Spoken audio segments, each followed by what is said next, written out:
Hey, what's up? It's Mike Squires, and this is the Couch Riffs Podcast, episode 86. Hey, my guest on this episode is my pal Steve Hall. Now, I first met Steve, I don't even know, a lot of years ago, over lunch with our very good mutual friend, Stephen McSwain, guitar builder. He's been on the show. Really great guy. And, you know, Steve is the kind of guy where you're around him and you're just like, this guy seems so calm and at ease. Seems like he's probably been in some high intensity situations to where in social situations it's like, whatever, this is easy. This is great. And I didn't ask him if that's why he seems like such a calm guy, but maybe you have to be that calm to just by nature of doing what he does, which he's like an investor, like a financial guy. Also a great musician, and also in business with McSwain Guitars, also an advisor to Magnatone Amps, and a supporter of the arts in general. He worked with Paul Allen until Paul left us, and he tells a great story. I'm not going to tell you where in the podcast. You're going to have to listen, but it is one of my favorite stories I've heard of all the stories I've heard on this podcast.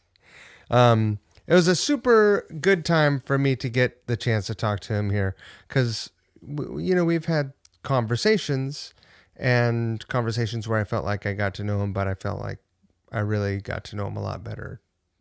So I hope you enjoy it as much as I did. Now, listen. Speaking of investors, speaking of finances, hey, you know, this here podcast is, it's, you know, I have a couple of ads and that helps some for sure. But really what drives this podcast are the folks who are pledge donors, pledge supporters. And you can become a pledge supporter for as little as 99 cents a month. That's really a pretty easy entry point. And I really appreciate the support. Thank you for listening. That's a great support. But here is a list of some folks who have helped by pledging money every month. Nothing says thank you like money. So listen, that's what my tip jar said on it when I was a barista in the 90s. Thank you, Ryan Waters. Thank you, Hayden Smith. Thank you, Jamie McParland. Thank you, Teresa Morgan. Thank you, Matt Gabbs. Thank you, Justin Jones. Thank you, Deja Colantuono. Thank you, Adam Pranica. Thank you, Joan McKagan Baker. Thank you, Dan Hurst. Thank you, Dan Leary. Thank you, Kathy Giordano. Thank you, Mike Lacerda. Thank you, Rebecca Pellman. And thank you, Chris Smith. Thank you, Perry Morgan. Thank you, Oliver Spencer. Thank you, Paul Hutzler. Thank you, Justice Gash. Thank you, Rolla Amplifiers. Go check out that Bob Balch signature. Hey, help me get Bob on the show. That would be killer. And thank you, River City Guitars. Now, River City Guitars is a small but excellent guitar store in Spokane, Washington. These guys are hustlers. Now, they have a bunch of really cool vintage and used and just generally cool stuff hanging on the walls. In addition to having great stuff for sale, they would love to buy your vintage or super cool used guitar. So if you have something that you want to move, or you have a collection that you would like to move, you can get a hold of them. Now listen, rivercityguitars.com. Go to the website. You can go to drop them an email if you want to try and tell them about your guitar. sales.rivercityguitars@gmail.com, or give them a phone call the old-fashioned way. 509-818 7693 there in Spokane, Washington. Every week, I pick a new item of the week off the website. This week, it is a 2015 Hanson Strat style. This thing's Olympic white on white with a rosewood fingerboard. It is hot. This is one of my favorite like color schemes for a Strat, and these Hansons are not super common here in the States. So go check it out. It is up on the website. It's priced at $29.99. You're not gonna find this one down at the big package store. Get a look. Give them a call. We love River City Guitars. We love you. Thank you for listening. Wear a damn mask, will you please? Wear a mask. Respect people around you. Remember the golden rule. This shit is paramount. Treat others like you want to be treated. Okay? Okay, bye guys. I'm still getting the hang of this thing with the Zoom. Like I'm like, oh, I got. As soon as I think I got the hang of it, then something like this happens. Well, what's funny is, well, funny is never the right word to use these days, but before March, before Zoom took over the world, Right. I think anyone doing a podcast felt obligated and great need to go to extreme lengths to do it in person, if possible. I mean, look at all the equipment you brought to Anaheim for NAMM last year to do some incredible podcasts in person. Right. And a lot of great podcasters, they wait until they can land, the stars align and the right person's in the right town at the right, and pull it off. And suddenly when March hit, everyone was okay with doing it by Zoom because you had to, Yeah. right? And guess what? It works just fine. I mean, it changed the way. I haven't told you this, and it's only recently been leaked out or talked about at all because you saw the certificates. I've sent some certificates out because, and we've all seen the isolation videos, the performance videos. Once I moved out of the city, those became a lot harder to create because, I lived far from the city, which is where my access to players was. And then, I'd have to rent an Airbnb to have a suitable place to do it. And that gets expensive. So it was suggested over the last year and a half or 2 years, like, why don't you do it over Zoom? And I was just like, And now I feel like it's made it easier, and I'm about to put out some videos that are cooler, sound better, all that than anything that I've done before. And at a time when everyone will think that's totally not only acceptable but super cool. It's funny how that what is a necessity is the mother of invention. Absolutely. I mean, think about, like, we could have been doing video meetings as a society for certainly a number of years, right? I mean, you go back to Skype has certainly been around longer than Zoom. Yeah, there were days when it had technical issues, but we could have been doing this for 5 years, no sweat. Right. But cultural, thing of like, oh no, I got to get on the plane. I got to show I'm serious. I got to go shake hands, like do lunch, be there in person. And look, there's still a place for that stuff, but not the extent to which the world was running around and traveling and going to great lengths to do in-person meetings. It just doesn't. Clearly, yeah. I mean, you could, like, doing international sales, you could do like this. An interpreter would not have to be in the, there's this like, we've been involuntarily advanced technologically. Like at the airport, and we got on one of those sort of fast mover things. I think if there's a silver lining to a lot of the pandemic side of things we're living through as a society, is some of these things will stick. even once all that sort of, a distant memory, I don't think everyone's going to just immediately go back to running so hard, so fast, 24/7, jumping on planes, traveling everywhere. For fun, they might, but not the way we were before. I think a lot of these things you're going to realize, wow, I had so much more time on my hands, uh, productive time because I wasn't like spending half of it just getting where I'm going. Right. Strangely, I spend more time in the truck now than I have since I was on tour, since I was a touring musician, which is funny, but whatever. Um, you know what? Like, all this stuff has also, because Christine is not spending the weekdays or most of the weekdays in the city, so we're you know we'll call a full house right now, full time, and it has accelerated all of the things that we talked about doing, like, oh, well, down the line we'll do this and down the line we'll do that. But because we are, really living in the house, I was up here full time, of course, but like, I was like, wow, well, that's good enough for now. But, we're really living in the house. And so we have like all these house projects going on.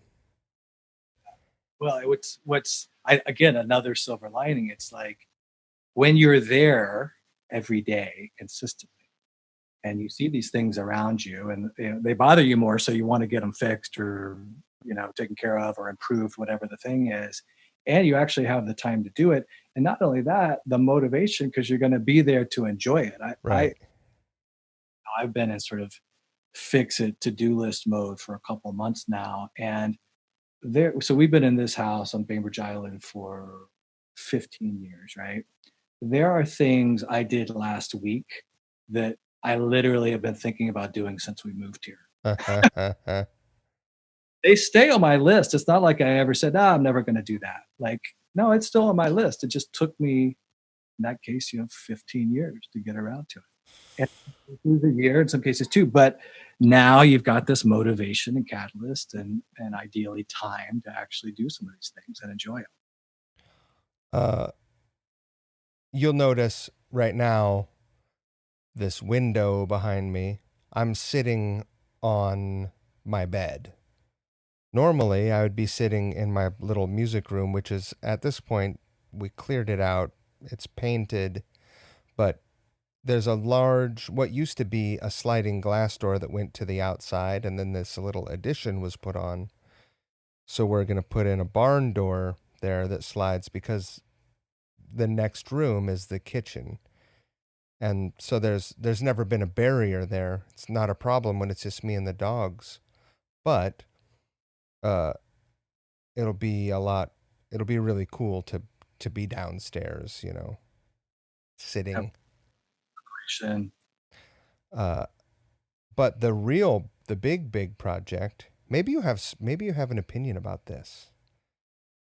I feel like whenever I get the opportunity to talk to you, I want to ask you all these things, because I feel like you're always going to have some good advice. I like it. I'll try.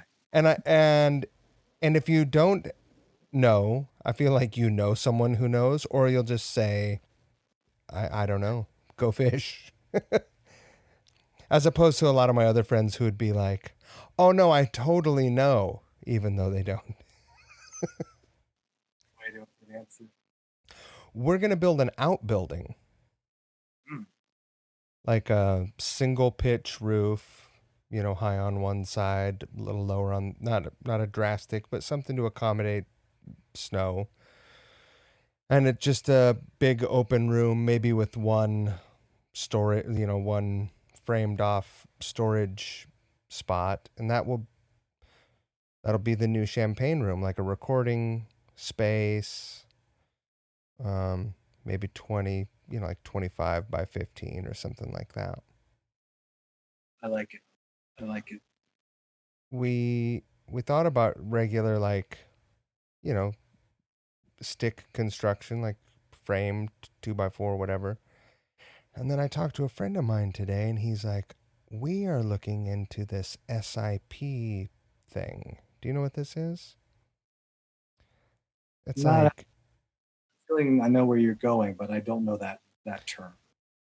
it's like what do you call it? Closed cell foam insulation that's glued and two by or plywood, and it comes in, like that's your wall. You drywall on the inside and you side on the outside, but that's it. Apparently supposed to be really strong. You have to design it. It comes all cut out, and basically put it together like a Lego kit almost. Well, it's a pretty cool thing. I do have some familiarity both with taking on the building project as well as some of the more recent. I'll use the term modular, but that's got a little bit of a 70s vibe to it. But let's just say some pre-built ways of doing things that are a little bit more efficient. And in fact, we like in my day job stuff, we invested in this company a few years ago called Blockable. They're based in Vancouver, Washington, just south of here. And think about, and you've probably seen some other things like this because there's a handful of them out there. But think about the size and the footprint of a cargo, like a train car, right, or shipping container. So that's your structural sort of primitive object. And you can, like you said, with Lego blocks, you can bolt these things together, you can raise them up, go sideways, however you want, and you can create some pretty incredible designs. We did it on the thesis that for affordable housing, particularly you've got an issue, here in Seattle, a lot of urban areas where you have that density, you don't have space. And it's kind of amazing when you think about any building project, even as you're talking about building this and your property, everything starts from scratch. And the CEO of this company said to me when he was pitching it, he said, "Imagine if you wanted a new car."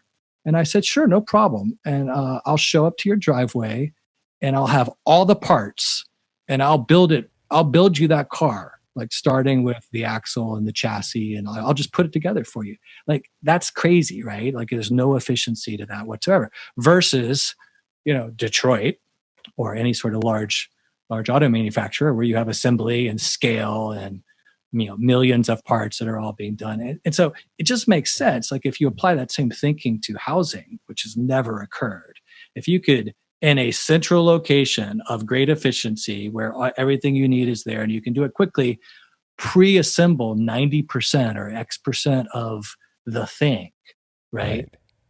And do it in a low cost, like Vancouver, Washington. Things are, they cost a lot less there than they do in Seattle or Portland or some of these places. And then you just ship it to its destination, and then boom, boom, boom, it's assembled like in a day or two. And like the wiring's already done, the plumbing's already done. It's like a Lego, you just snap together and you're ready to roll. So that's kind of, this macro answer to affordable housing of, let's take a more manufacturing scale approach to doing these things. And also, let's still keep a cool design aesthetic to it. Now, you may not want, or certainly Christine may not want, a cargo container in your backyard. So there's Right. other ways to do this that might be more architecturally consistent with your vision. But the bottom line is, where you're going is, I do think you should explore some of these things that are just ready-made, less labor intensive, equally durable, quality, etc. Yeah, there are some things that are appealing about this are that all the parts arrive and you assemble it. You don't It'll probably go up in half as much time, you know? And you don't have to have a dumpster to put all your waste. Like, all right, here we're going to frame in the window here. Well, there's, a foot off of each of these 2x4s that we couldn't get the lengths out of, so that's scrap.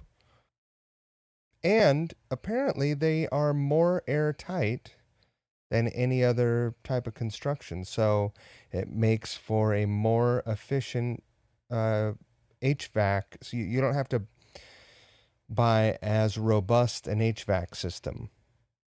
to heat and cool. Sure, that makes total sense. Although price, cost permitting, considering radiant, the question is, can you radiant cool from a concrete floor? My fellow firefighters seem to think that you can, so long as your radiator system is filled with the right fluid. But I'm not, I'm not all that clever with that stuff. I think so. I don't know that much about the radiant floor stuff, other than everyone I know who's done it likes it. I do think, particularly where you live, um, solving for energy efficiency and kind of like that's the sticker shock sometimes. You got this great place, like, oh, my heating bill is now $1,000 a month or whatever. And I know when I lived in the Northeast, we had oil heating because it was that cold, right? That's what we have. In the Northwest, it's all electric, and those cold days, your bill is huge, right? Because you're cranking out 5,000 watts on. Well, You know, sure. A tank of oil, right? Like the last tank we filled was like, I think $450. We filled it. And you do it once a month in the winter, plus your electric bill that's running the fan. well, that's the part of it to watch for. But yeah, that's going to be super cool. I have long dreamed about, I would say, a similar kind of structure and a building, and I kind of called it a barn in my mind. I was inspired by like Daryl Hall's place on Yeah. TV. Cool, like, and similarly, yeah, I wanted it to have guitars and some studio stuff and all that, but I also envisioned it'll have a commercial kitchen, and it can kind of quasi, almost like hangout bar, like speakeasy with your friends, or you could do like a private dinner event there, that sort of thing. And I still have it in my mind, but every time I thought about it, well, first of all, we don't have this like the land space to do that. Like it's just not feasible here. And so it'd have to be literally away from the house. And then so then I think about, well, if you're playing music, a lot of times it's like, hey, I got 30 minutes, I got an hour to kill, before I head upstairs for the evening, whatever. You want the stuff right there at your disposal the moment you think about it, right? And the notion that I'm gonna like, oh hey guys, I'm gonna hop in the car and drive over to this other building, this other place, and go play guitar for 30 minutes. I'll be back. That's just never gonna happen, right? So in my mind, it's like awesome, and I'd love to do it, but then I feel like it's just gonna be this huge upkeep, and I'm not gonna be there as much as I'd like. But if it was in my backyard like yours, I'm all in for sure. Do you have a garage? I do. And that's a great idea. There's great uses of garages. I think. Well, I was going to pitch something else at you. On a scale of 1 to 10, 10 being love it, how much do you like your garage currently? Oh, it's kind of a 10, I got to say. Oh, really? Pretty dialed. Yeah. Yeah. I was going to say you could get Mess your whole angle there. I hate it, Mike. Tell me something I can do in my garage. awesome. Tear it down, dig down, and make this rock room a bunker. Then your family never. Then you can put a full PA down there. Yeah. Dig down. That's not a bad idea. Is like if Well, you said you didn't have the the square footage to make sense. So what do? You go up? No, not out on the island. That's an eyesore. You go down. Yeah, you know what? I feel like I'm too geologically naive to kind of get my head around that, but I bet it's doable, right? Why are you on a cliff? I don't know. I mean, it's just to me the notion of like, wow, that's a lot of dirt. Right. Like, you got to break up a lot of shit to go way Yeah, down. that's But true. I like that cave style thing, and like you said, you know, it's your dirt. Go down. I like it. Yeah. Well, what I've resolved, and I'm going to put that on my long running list of items. That's a new thing to throw on there in the idea hopper. But what I've done in the meantime, as I've given up my dreams of this sort of, you know, drive by barn place, is you're looking at my own little version of my music room, and it is tiny. Like it is socially distanced perfect because I'm literally the only person you can fit in here, I think. Maybe we could both be sitting in here, but it'd be after about an hour, we're like, all right, it's time to Let's get get a little. outside. But you know, it's the nice thing is it's here. So I can be upstairs and in the kitchen and cooking dinner like in 2 minutes. Right. And I have my space and it works out. That's great. It's got a good vibe in there, and you certainly have a nice collection of stuff. I like you've got all the bases covered. You've got your classics. You've got your shredders. I see that you got two Jacksons back there. Is that a Charvel Surfcaster over to your far left? I gotta be careful with the mic when I turn my head. So the black one, you see the black one, right? Oh, Are you yes. looking? I'm looking at the wood open grain guitar with the maple fretboard and the black markers. That bad boy? You may know. Do you know my friend Ernie Bailey? Does that name ring a bell? Is he the guitar player in Body Count? No, No, that's no. Ernie C. Bailey, he's a Seattle guy, and I'm sure you guys have crossed paths over the years. He was the first, and maybe, well, he was definitely the first, not the only, but the guitar tech for Nirvana. You know, back when they got started. And Oh, is he down in Tacoma? exactly, I've and met he him before. stayed with Dave Grohl through Foo Fighters, and then he's, you know, well, first of all, he's a brilliant guitar builder. So that, to answer the question, that is a custom guitar that I got from Ernie a year ago. It's kind of got a cool story to it. He made two guitars just like that.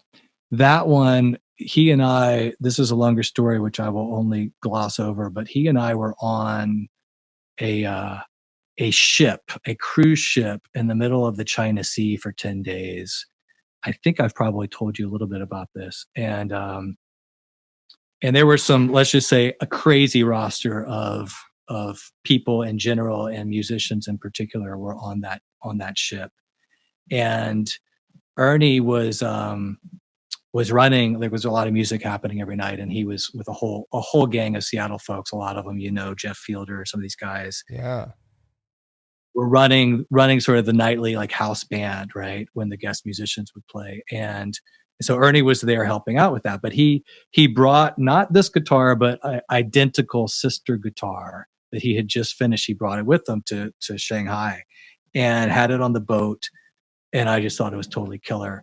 And you know, Ernie's a super modest, like humble guy, and he's also like, look, he's been around incredible musicians all his life. So he's also really chill. He's not like, you know, hey man, check out my, he's just going to be about.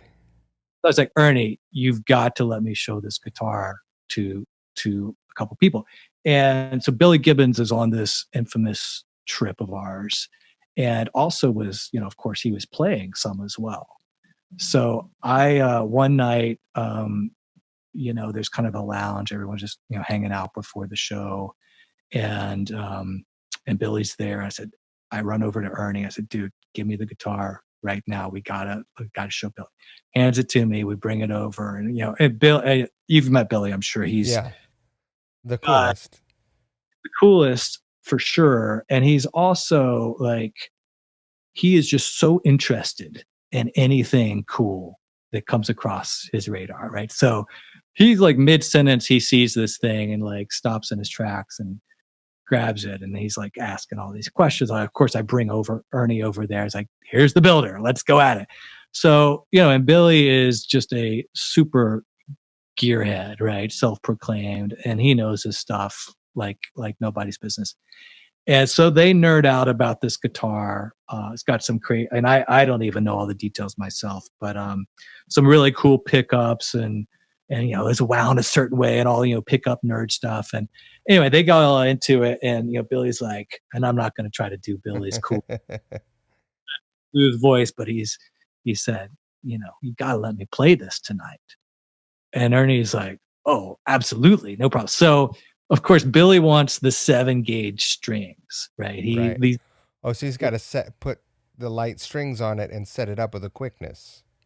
Like it was an hour or two before Billy's gonna play. So he runs back, restrings the thing. He's got the 7-gauge light strings on there, and boom, that's off to the races. And so then later that night, Billy steps up and does his thing. He played, I can't remember, he played probably 4 or 5 songs, grabs that guitar, and he's just such a pro. Like there's no like, let me check this thing and let me make sure he just like grabs it, puts it on, and then plays it like he's been playing it forever, right?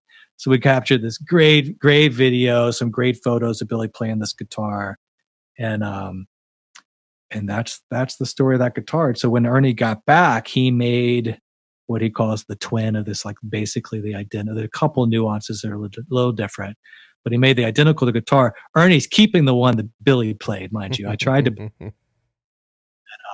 he wouldn't let me, but he made this one and gave me the first call.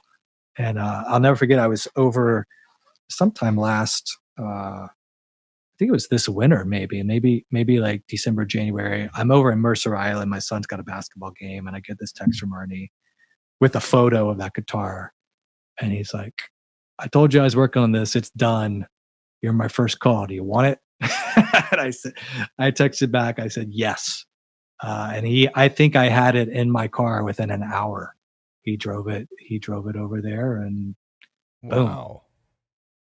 So I love it. It is a brilliant, super unique, cool guitar. I told him like the first day I started playing it, I was doing everything I could to just knock it out of tune. I was like bending strings as high as they could possibly go. Like, just like, I know I can make this thing go out of whack. And it was still perfectly tuned. Like nothing I could do could take it out. It's a well made guitar for sure. Amazing. And then the centerpiece there, of course, you have one of McSwain's. Is it an oil can guitar? That was a very special guitar for me. Karen, my wife, got that. She had him make that for me for my 40th birthday. That must have been last year, right? I don't say how long ago that was, but and at the time, I mean, of course, Steve and I have been best buds forever since college. So we were still like always in touch, but we weren't business partners until later. So when she had him make this guitar for me, at that point I had no McSwain guitars, right? And so it was a huge surprise, totally out of the blue. And what's cool is that was one of the first oil can style designs he ever did. So in the case of this guitar, and maybe 2 or 3 more, it's actually the oil can. Of course, the ones we make today are just, it's reproductions. Sort of, it was a special technique to put the, to replicate the design of the can. And then, of course, he does his magic to beat it up and make it look as authentic as it does. But that one, like, you could smell the oil in the case when I opened it. You probably still can.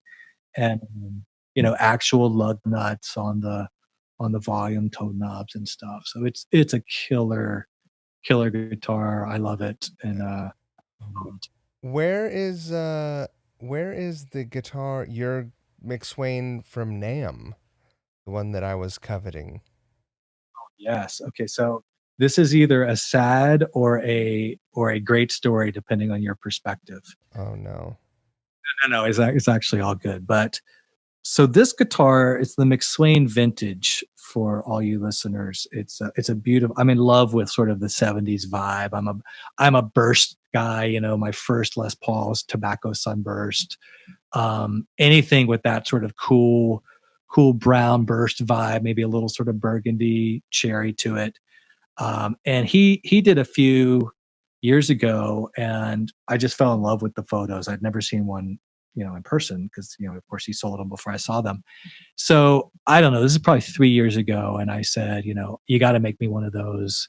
And we put that in the the queue and the pipeline. And it like, because there's always literally, and you know this, we talked about this, there's a year-long backlog on, it's constantly getting backburnered. And you know, not by Steven, it's by me saying, hey, we got to service these customers. Let's, you know, we'll get to my guitar eventually. Don't worry about it. So it's kind of, it's almost been fun watching it sort of just hang in the shop, you know, longingly looking at it, knowing it's going to be finished one of these days. So that was literally 3 years in the making as it kind of sat on the back burner. And then for NAMM, we needed one more guitar and for the show. And I said, hey, here's an idea, self-interest. Let's finish my guitar, right? How about that? Yeah. We'll even take it home and you don't even have to like ship it back. So I was super excited about that. We get it there. You saw it. It's beautiful. It's gorgeous. And the sad part of this, or the good part of this, is one of our Japanese dealers, Kurosawa. We love them. They consistently buy a nice order of guitars at NAMM every year, and they sell them like that. They have this little following in Tokyo where Steven's guitars just fly off the shelf. And they're usually buying like the crazy funky metal, you know, like the machine guitars. And there's one that this guy Tak Masamoto plays, and they always buy the Tak guitar, 3 of them usually at a time, and they sell just like that. And they see this vintage guitar, and they're like, "We want that one." It's like, "Oh, no! That's actually my guitar, but thank you. That's not for sale." They're like, "No, we want that guitar."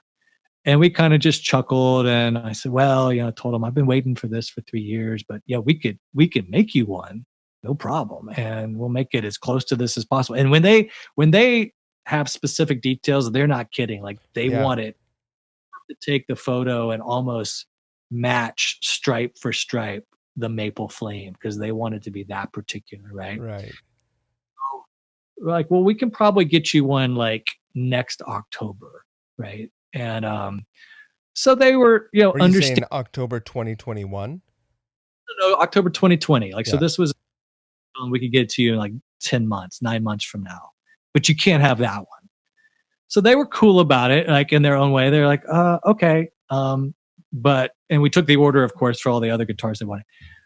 So literally, like, we get home, 2 weeks later, we kind of firm up their order with them, and they write back. They said, you know what? We thought about it. We really want that guitar. So what's it going to take to get that guitar? And Steve and I talked about it, and I said, you know what? Sometimes this writing's on the wall, and it's meant to be. So we are shipping them that guitar. It's no longer my guitar. Oh. And a awesome, great sale and nice little booster to the cash flow of the business. And I am now back in line waiting for my beautiful vintage guitar. Back in the queue. The good news is he's already got the wood picked out. It's a beautiful, in this case, it's actually a friend of mine here on Bainbridge has this crazy amount of just beautiful reclaimed wood that he's gotten. And we handpicked this out of his stash, this kind of, you know, matching sort of, you know, maple flame, like the full wood planks, right? Most of the time we're just getting the stuff CNC'd. Right. But this is like literally like McSwain's got the, you know, drove the wood all the way back to his house and full on, you know, bandsaw the thing from scratch. So the body's put together. There's progress on it. I'm hopeful. And it's going to be a bitchin' guitar once it's done. Don't take it to NAMM. No. I will not make that. Give him all the time he needs on it. Just make sure it doesn't, there's no risk of it getting completed between October and January of any year, no matter what year it is. Exactly. But I have to say, and little did we know in January that the world was going to go sideways. It's been very nice to have the backlog of demand and the consistent business that his guitars have driven. We haven't had a single blip in business. Now, granted, the nice thing is if you're the scale of someone like Gibson or our friend PRS or Fender, like that's a house of cards. If you shut off manufacturing for 2 months or 3 months, you got a problem. And even when you turn it back on, the dealers may not need them, right? That's a Right. lot of, but by staying nimble and small, like sort of the life of a boutique builder, it's a great place to be in because you can be super flexible, and particularly when you've got like a waiting list, you can have some economic bumps in the road that don't really have a problem. So I have so many questions for you. I hope I don't fuck this up and miss asking you the things that I want to ask you. Because a lot of times I get excited, I'll start asking a question, and halfway through the fucking question, I change the question. So, uh, so you've known Steven for a long time. You have a lot of other things in your career, in your multifaceted career, that keep you plenty busy. Uh, you've known Steven for we don't need to say how many years. You just turned 40. uh, and you know, McSwain was cruising along for quite a long time, and Steven was on the show a while ago, and he built I commissioned him to build that Duff guitar. I'm sure you've seen it. Like someday you should see it in person because it is fucking ridiculous. Pains me that I never got to see that one live. Of course, I've seen the beautiful photos we've got of it, and then your video unveiling, which I think we've got on the website at when you were at the guitar store with James and the gang. It's so cool. I mean, the detail on that guitar is just next level, and that's even amongst some insane guitars that he's made, that thing is it's so cool. Yeah. And Steven had this great idea to make a book documenting the build of the guitar, which at Duff's birthday dinner, I presented him the book. I was like, hey, we pitched in and got you this rare book for your birthday. A little photo book, right? Yeah. And he opened it up and he's looking at it and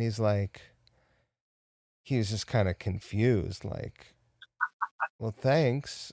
It looks like you, you must have, you talked to Richard and you got some weird Chrome Hearts book for me. Thanks.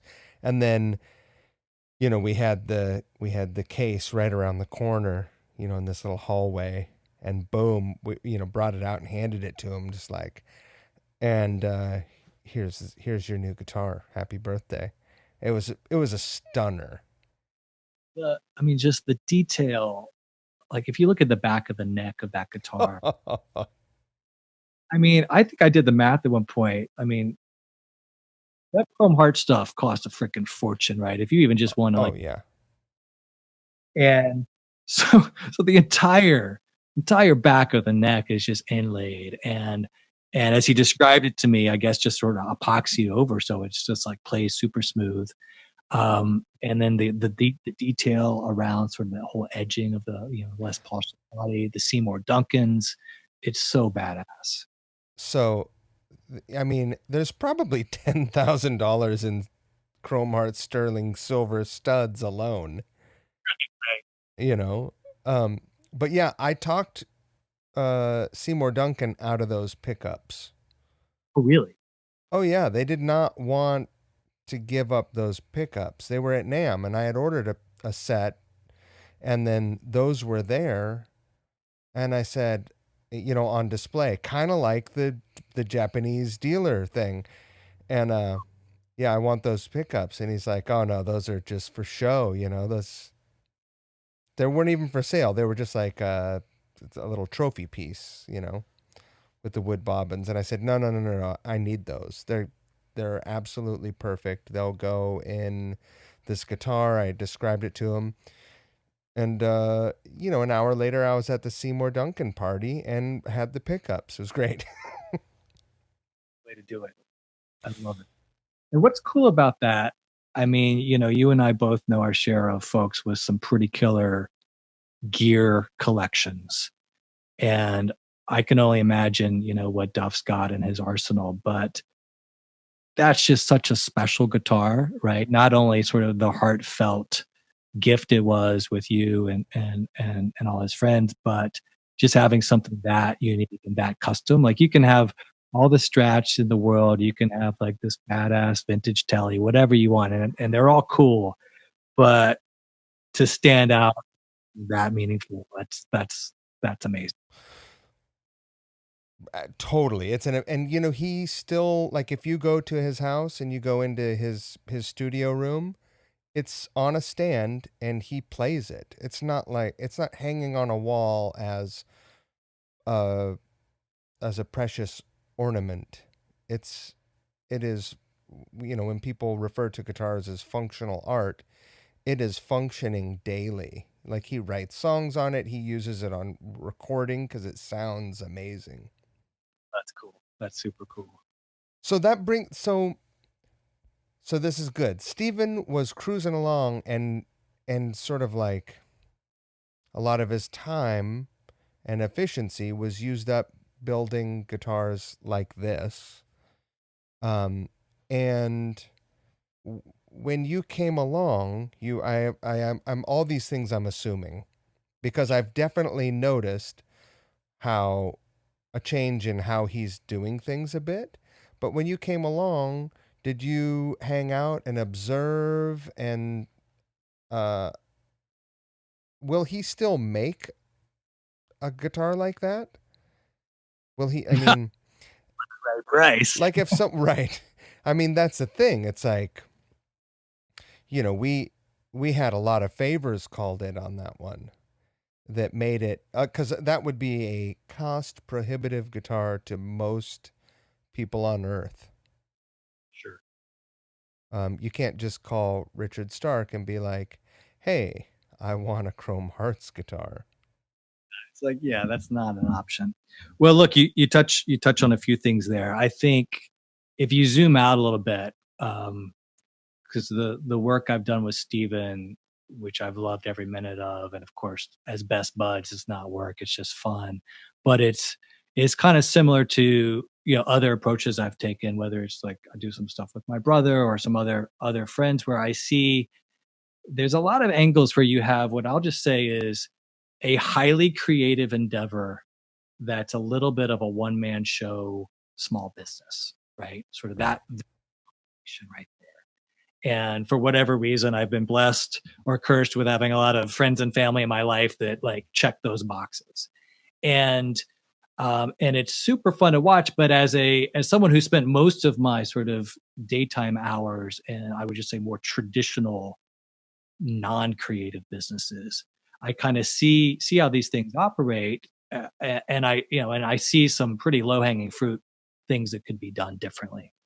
And so what I've tried to do in these instances, and certainly in partnering with Steven, is just bring some real basic, you know, business discipline to what's otherwise an artistic creative endeavor. I mean, he's making guitars, he's selling them, it's a great business, but it's a very creative artistic endeavor, right?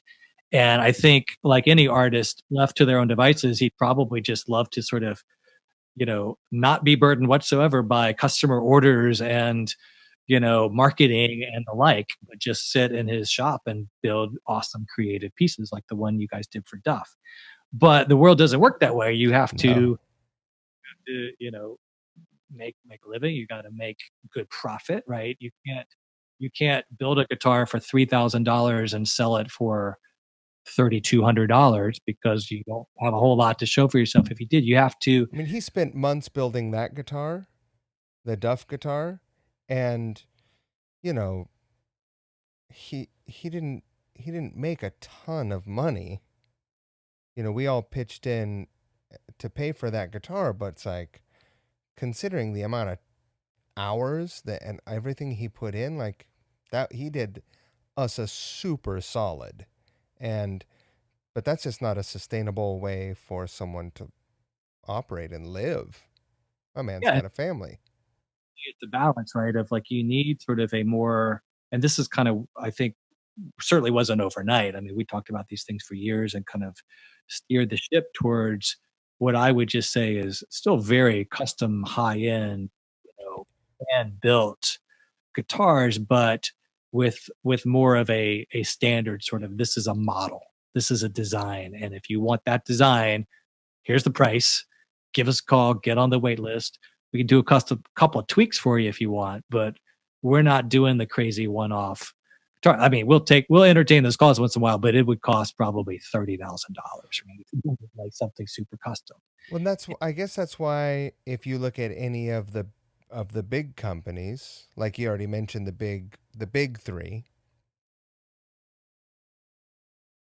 you know, they have a number of different tiers even within their American made instruments. Um, like, you know, discounting Squire and the Mexican made stuff, and for PRS, the SEs, and Gibson, the Epiphone stuff, you know, like you get all the way up into custom shop territory. That's when, you know, if you want, look at like, I think Carvin, right? Carvin and PRS were the two biggest examples that sort of sprouted in the 80s. Hamer was there also, but it seemed like they had fewer options. And as those businesses grew and it was like, okay, wait a minute. We're not just some guys smoking grass in the garage and carving necks or whatever. This is a we can't we can't spray 9 gold tops and then reset everything up to paint this black guitar. We have to Well, make and 10 black guitars, 10 like whatever. great example there with, I mean, PRS, you know very well, you work there. Um, I know the history well. I know the man himself pretty well over the years. I mean, it's a great example of what worked, and there's a reason because Paul Paul Reed Smith, you know, so I think it's like maybe 84. He made his first prototype, got in the hands of Santana. I think 85 is when like that was kind of, if you want to get a, Launched. you know, a first edition PRS, you know, that's your year. And it kind of came on the scene pretty strong, and they were incredibly playing, you know, incredibly well playing guitars, and they're expensive. You know really want to get your hands on them, but how do you take that to, you know, to the level it is today? And part of it is he was savvy as a business person. He raised, I won't say the number, but you know, a non-trivial amount of money, particularly at that time, Right. bootstrap and get the company off the ground. I mean, how many, think about, you know, we've got these Jacksons and behind me, and you know, everyone knows the, you know, like San Dimas and Grover Jackson. Like, there's not a lot of people building high-end guitars in the 80s who know how to go raise like 6 7 figure dollar amounts and put it to work and scale an operation, right? That's why there's so many things that have kind of gone by the wayside, and they had their heyday, right? I mean, both of my Jacksons are San Dimas 86, you know, like the Is that right?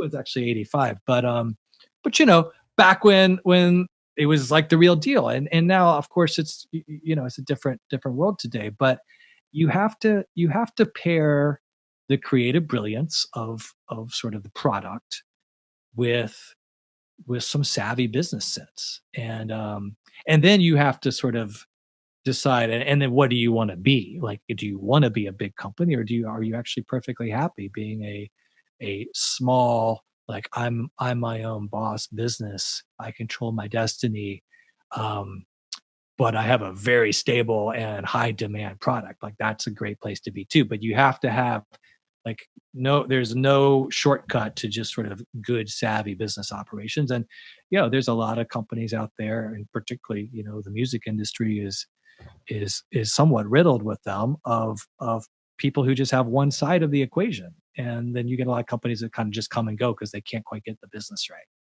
Right. I would love to see McSwain get an import line like Sully or like Reverend building. You know, Sully is a good example of a guy who's building guitars at his house, but also has that import line, and they're cool. They're good guitars. Well, and that's the big difference today. I mean, you and I, you know, were playing in an era where if something was built offshore, it was going to be just a piece, you know, total cheap, right? Right. Today, I mean, I've got somewhere in here. I just grabbed from the guitar store this thing. Well, I got it because I just love the color. It's just like this like Crest toothpaste blue Right.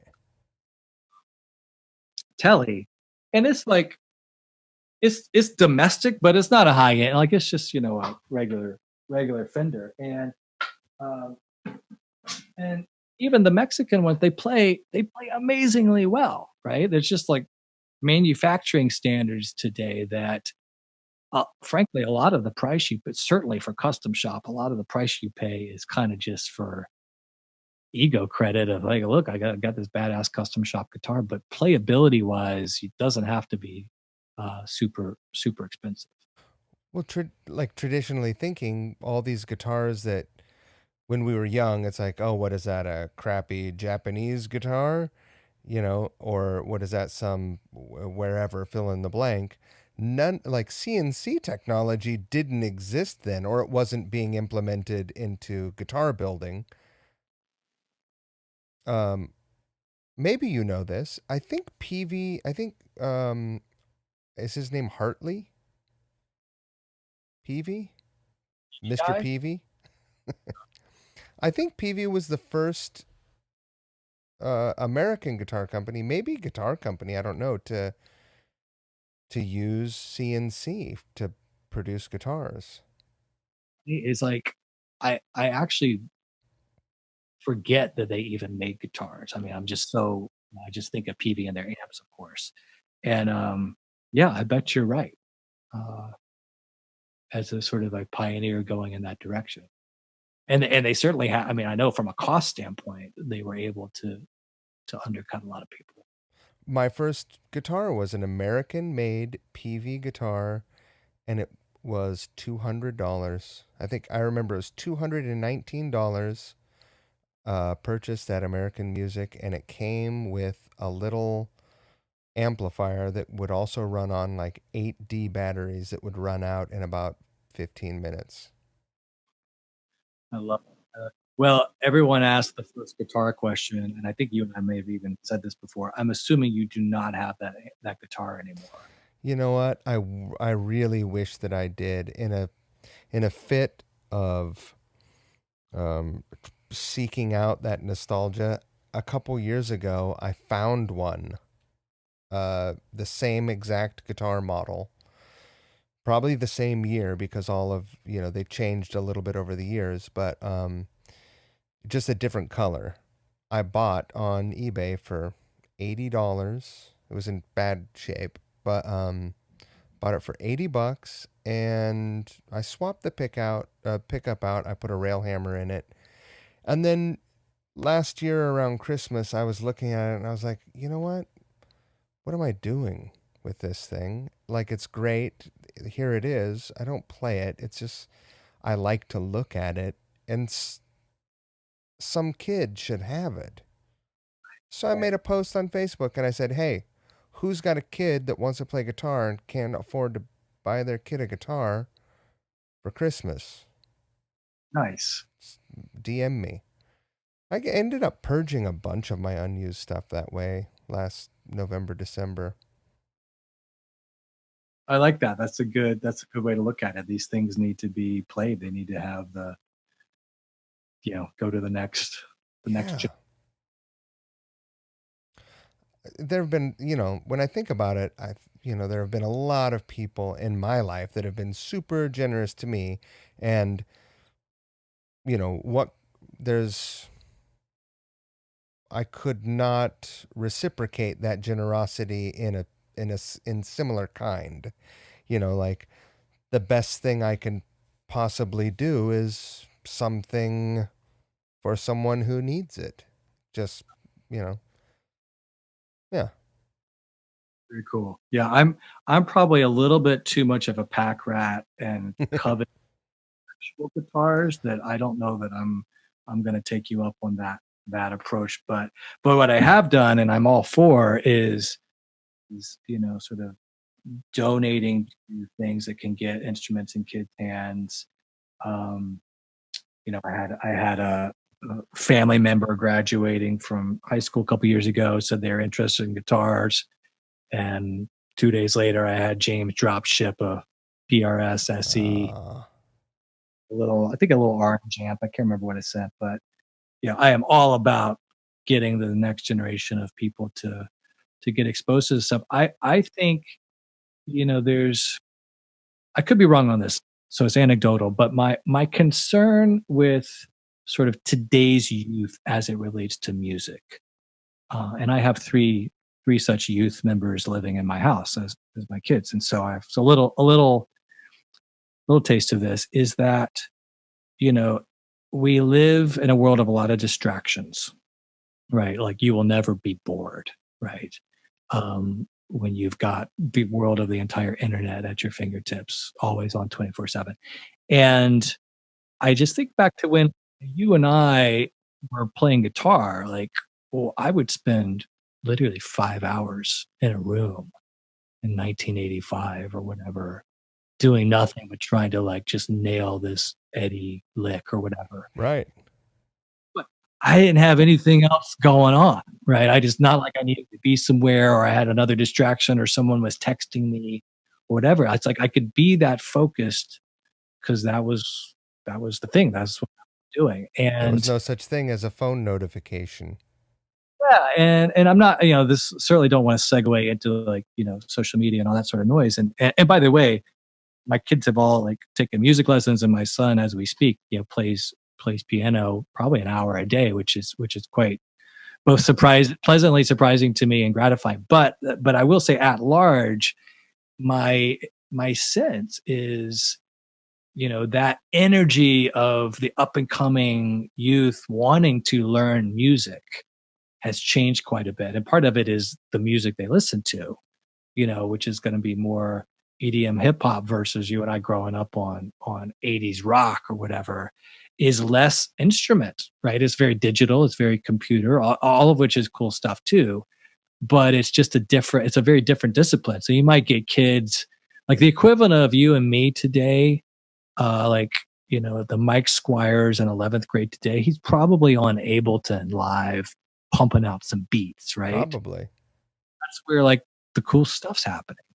Um, and that's awesome. Like, don't get me wrong, I'm a huge proponent of what you can do with digital music, but it's missing like, and maybe it's just me and my nostalgia for guitars or just actual physical instruments, but it's missing that like going into the music store and gawking over that one guitar you want in the window and saving up or Right. It's to like a get. piece of software and a controller, and then there's no other than perhaps a vocal performance.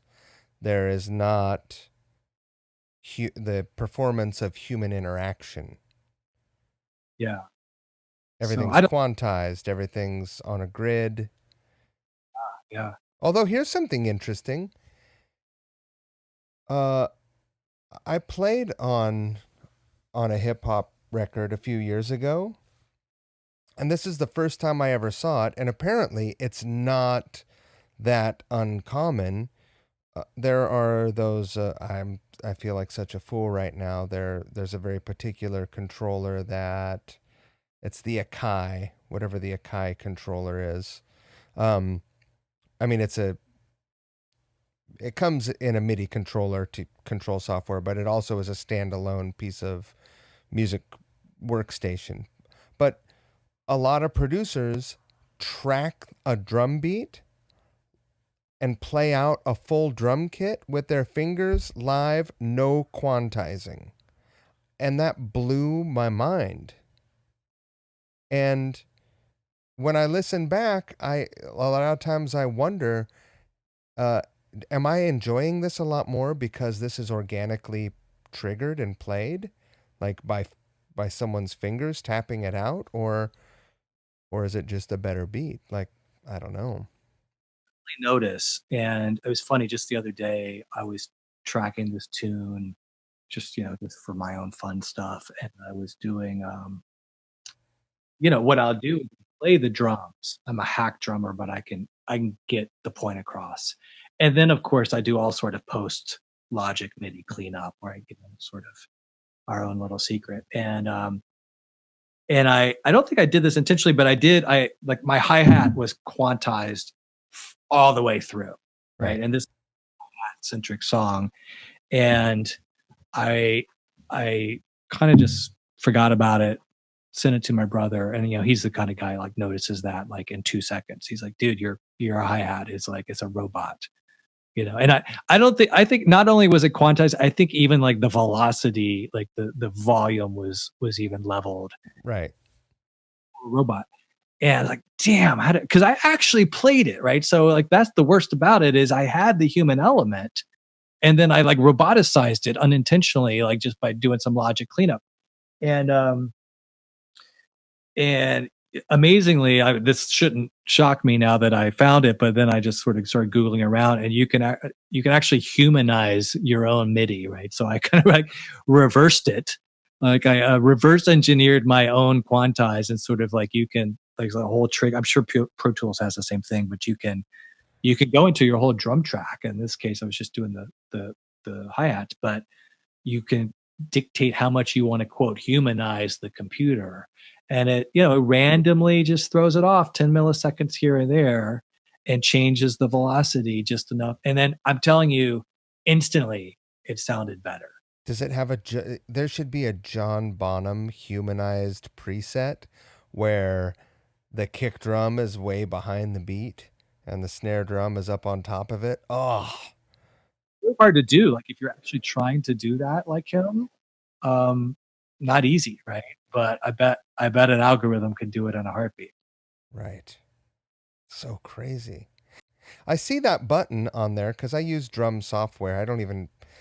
Sometimes I'll get on Sweetwater and think, today's the day I'm going to buy one of these fancy newfangled mesh head MIDI electronic drum kits. And then I'm like, who am I kidding? Like, this thing is going to collect dust in a corner, and I'm going to continue using, Superior Drummer.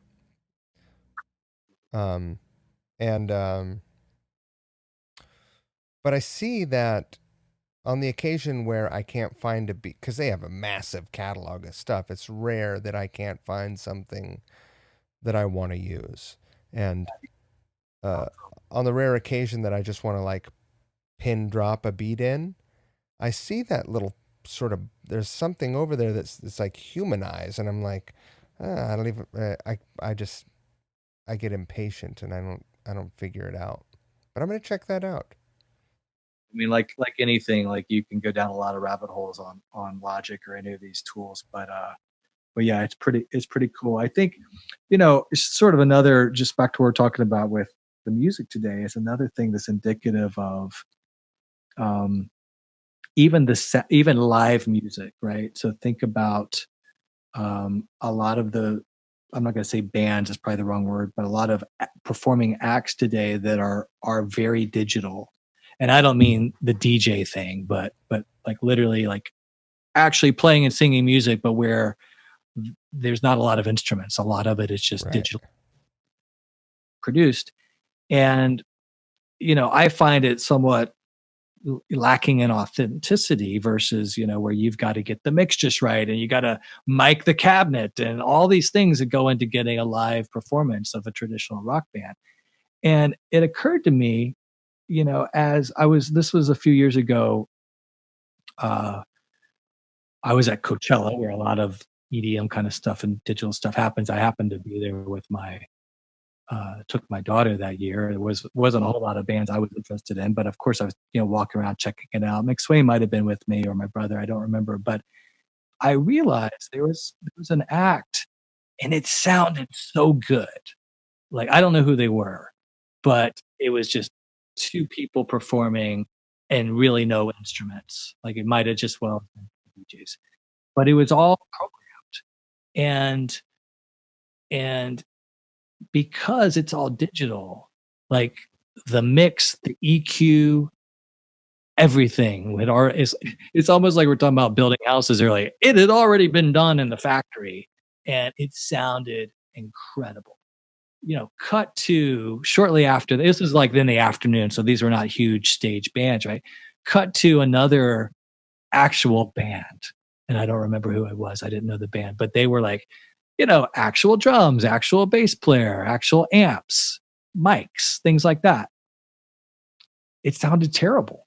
And it probably sounded fine, but in comparison, it sounded terrible because the fidelity of trying to mix like a live band with real analog and real instruments and real air pumping, it's not easy to do. And when you realize this whole demographic, right? Like my teenage daughter's sort of demographic that are going to these shows, they're hearing this one kind of music that, regardless of what you think about the song, it sounds perfect live. And then I say, no, come over here, check out Radiohead. You're gonna love these guys.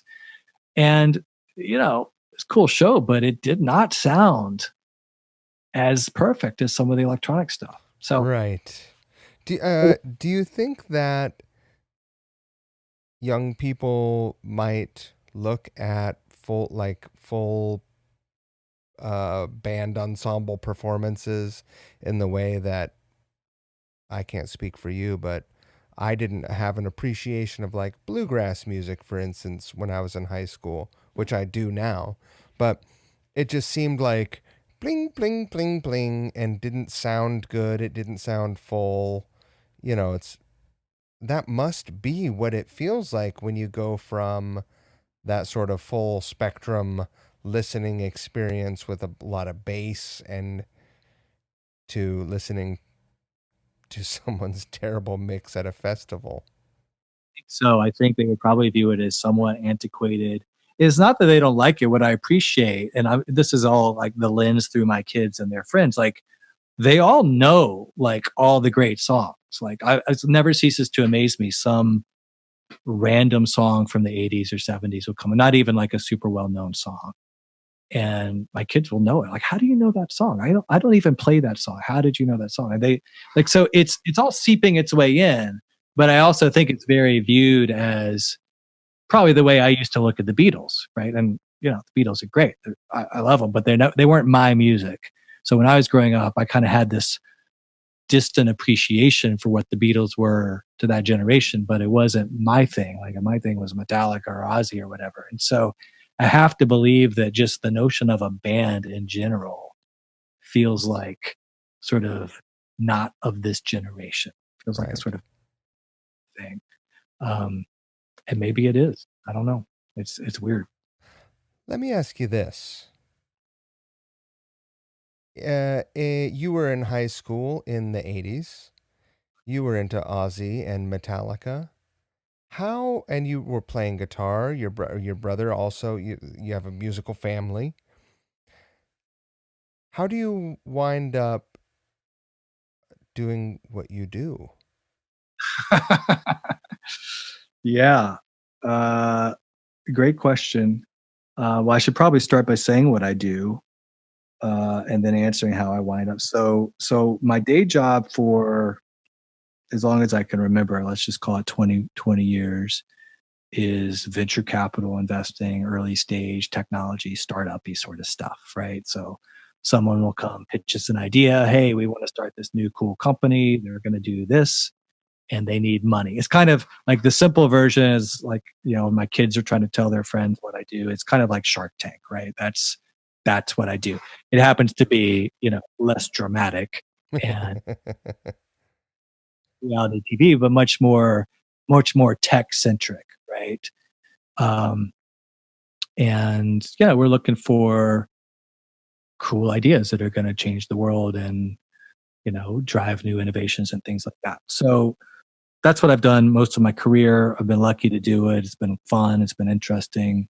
As you know, we certainly won't dive into this topic here, but I did that for most of those years working for Paul Allen here in Seattle. And he, of course, has, prior to his death, had a very long legacy of technology innovation. So it was an honor and quite a learning experience to work directly for him, doing this with him all those years.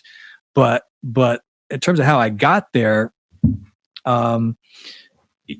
in a way, there is a method to the madness, even if it wasn't exactly premeditated. I think even going back to high school in the 80s, when you're talking about and I'm, spending all day playing Eddie Van Halen or playing in a band and just doing music, right? That's pretty much all I did at that time. Were Uh, you a good student? I was lucky in that I could really get by without doing a whole lot of work. Yeah. So I was, on paper, I was probably viewed as a good student. I don't actually remember ever doing any work in high school. I must have done enough to get by, but it wasn't, I had good enough grades that my parents didn't really hassle me much. And, and I didn't like conflict, never wanted to get in trouble. So I kind of did just enough to kind of keep everyone off my back so I could play my music. Right. Um, but the common thread that sort of gets to where I ultimately went is that it was always this hybrid. Like my real sweet spot was this hybrid of music meets technology. So even like my brother and I were just reminiscing about this the other day. Like even like 1983, 1984, my dad would uh, he was both he was musical, he played guitar, but he was also a business guy, and he brought home one of the first Mac computers back. I think we literally had like the first model of a Mac computer in my house. That weird one that looked like a block and had the disk drive.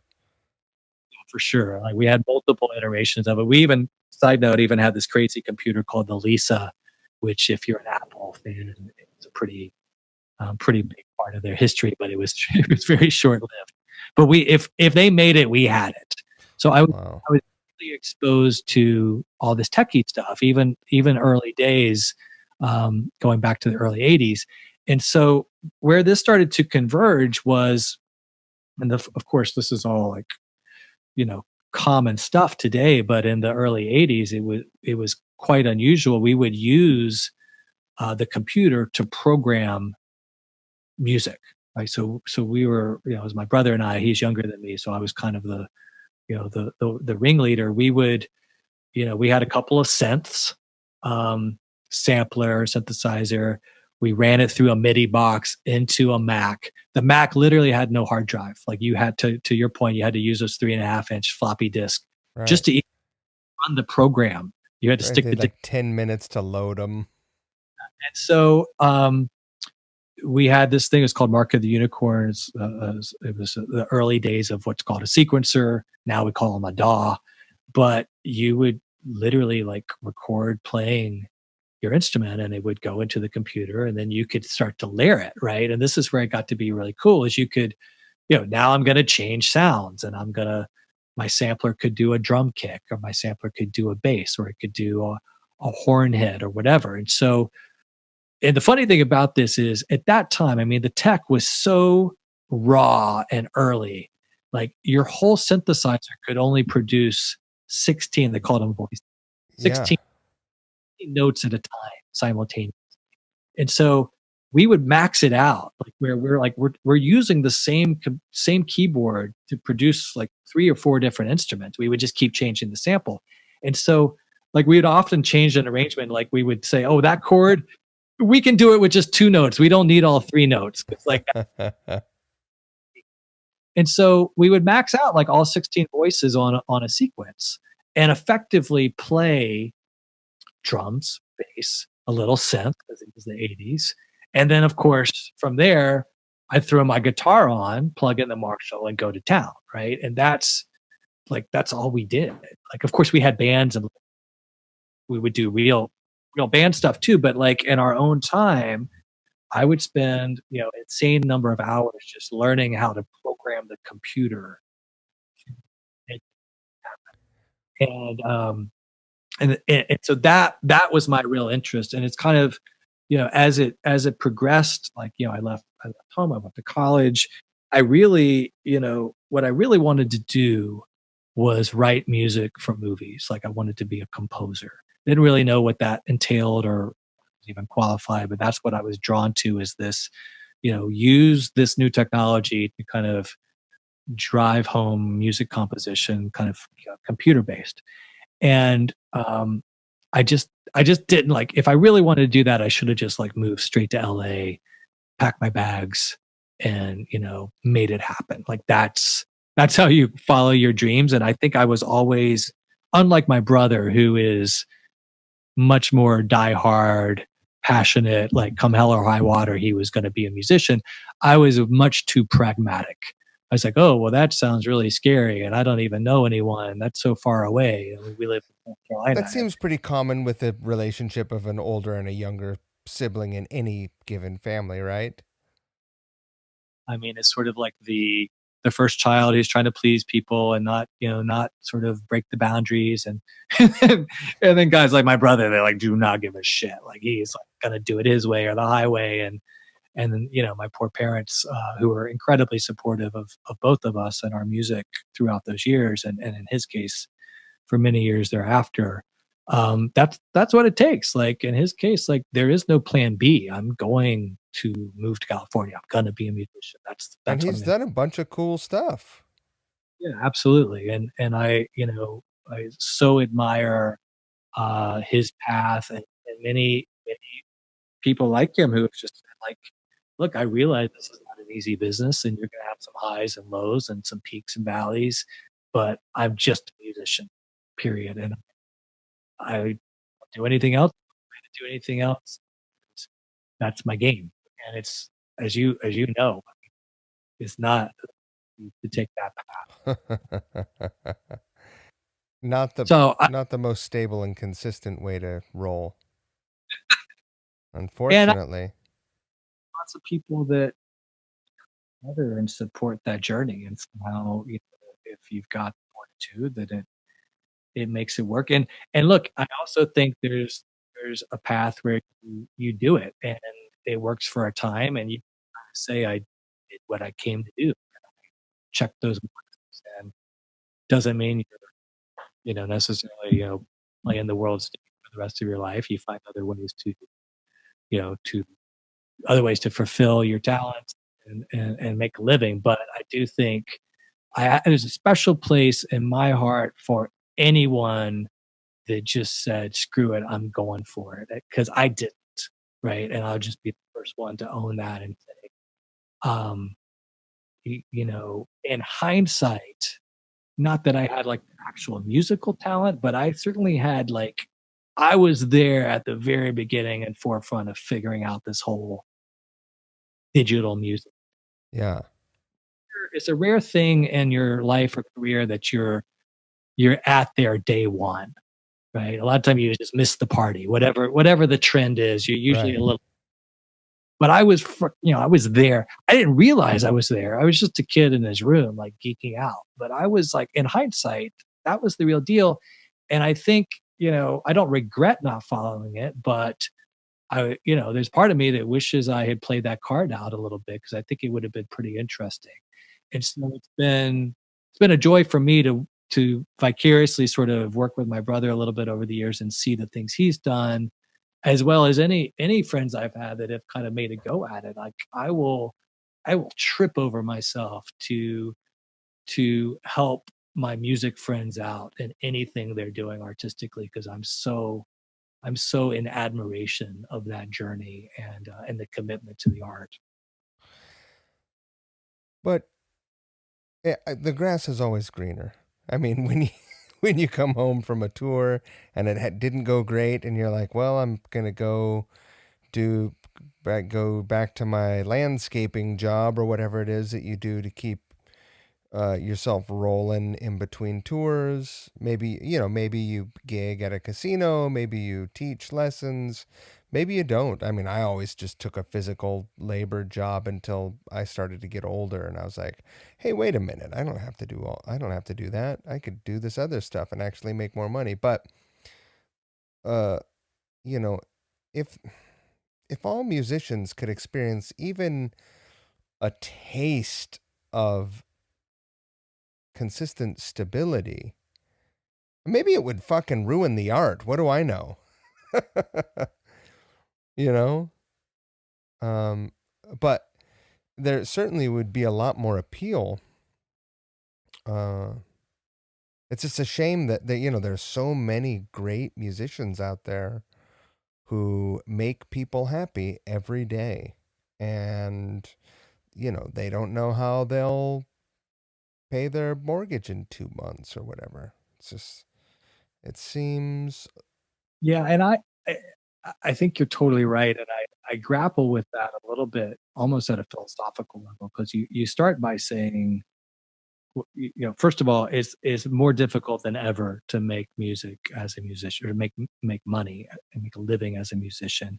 On one hand, things have come back a little bit. Streaming has real revenue now. The post Napster sort of you know plummet, and record sales has started to sort of come back with streaming revenues, but it's a little bit of a feast or famine. Like, you get sort of the big name artists that sort of get the lion's share of that, and while it's easier than ever to produce, well, or rather to distribute music and get your music out there, the bar is much lower. It's that the money that is out there is spread very thinly, and it's just difficult, right, to make it as a musician. And so on one hand, I find that disconcerting and discouraging, as I think about my passion for being a musician, and others that I'd love to see follow that. On the other hand, you stop and say, look, it's fucking fun to be a musician. It's Yeah.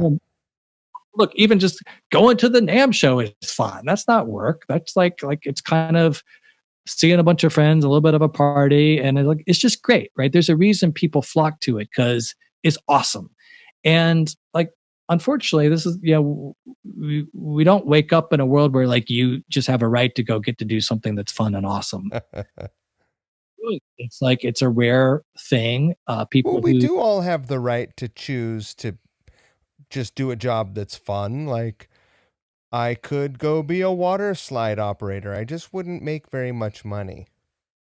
right, yeah, and I don't know, kind of where I grapple with that point is, on one hand, I wish it were more feasible Right. to produce music and encourage people to do so.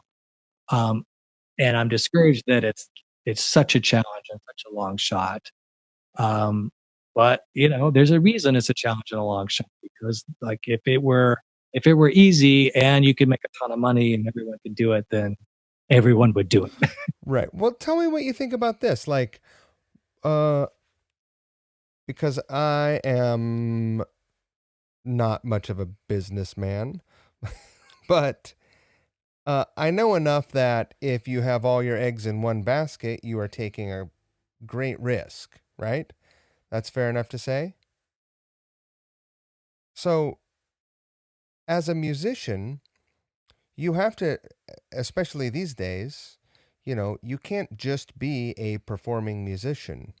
Like, you have to diversify yourself. You have to get involved in songwriting. You have to have, even if it's not much, you have to have some mailbox money coming in, with publishing. You have to try to possibly, maybe make YouTube videos that generate some ad money. You have to maybe teach lessons. Like, you just have to be diverse if that's what you want to really do. And unfortunately, there is a lot of tedium in being diverse, because some of those avenues are not as fun as others. Yeah, and then suddenly it does feel like work. You're like, wait a minute, this is not what I signed up for. Yeah, no, you're exactly right. And some people have the willingness and fortitude, as well as the skill set to do all of those things, and some of that runs contrary to being an artist. It's like, oh, I've got to be disciplined about coming up with a plan and having a strategy around it, and doing it on these different shots on goal. It's not intuitive for most people, and I almost look at it and say, no matter what, you've got, if you're a musician, you're a musician, period. Yeah. Uh, whether you're paying your bills is sort of a secondary point.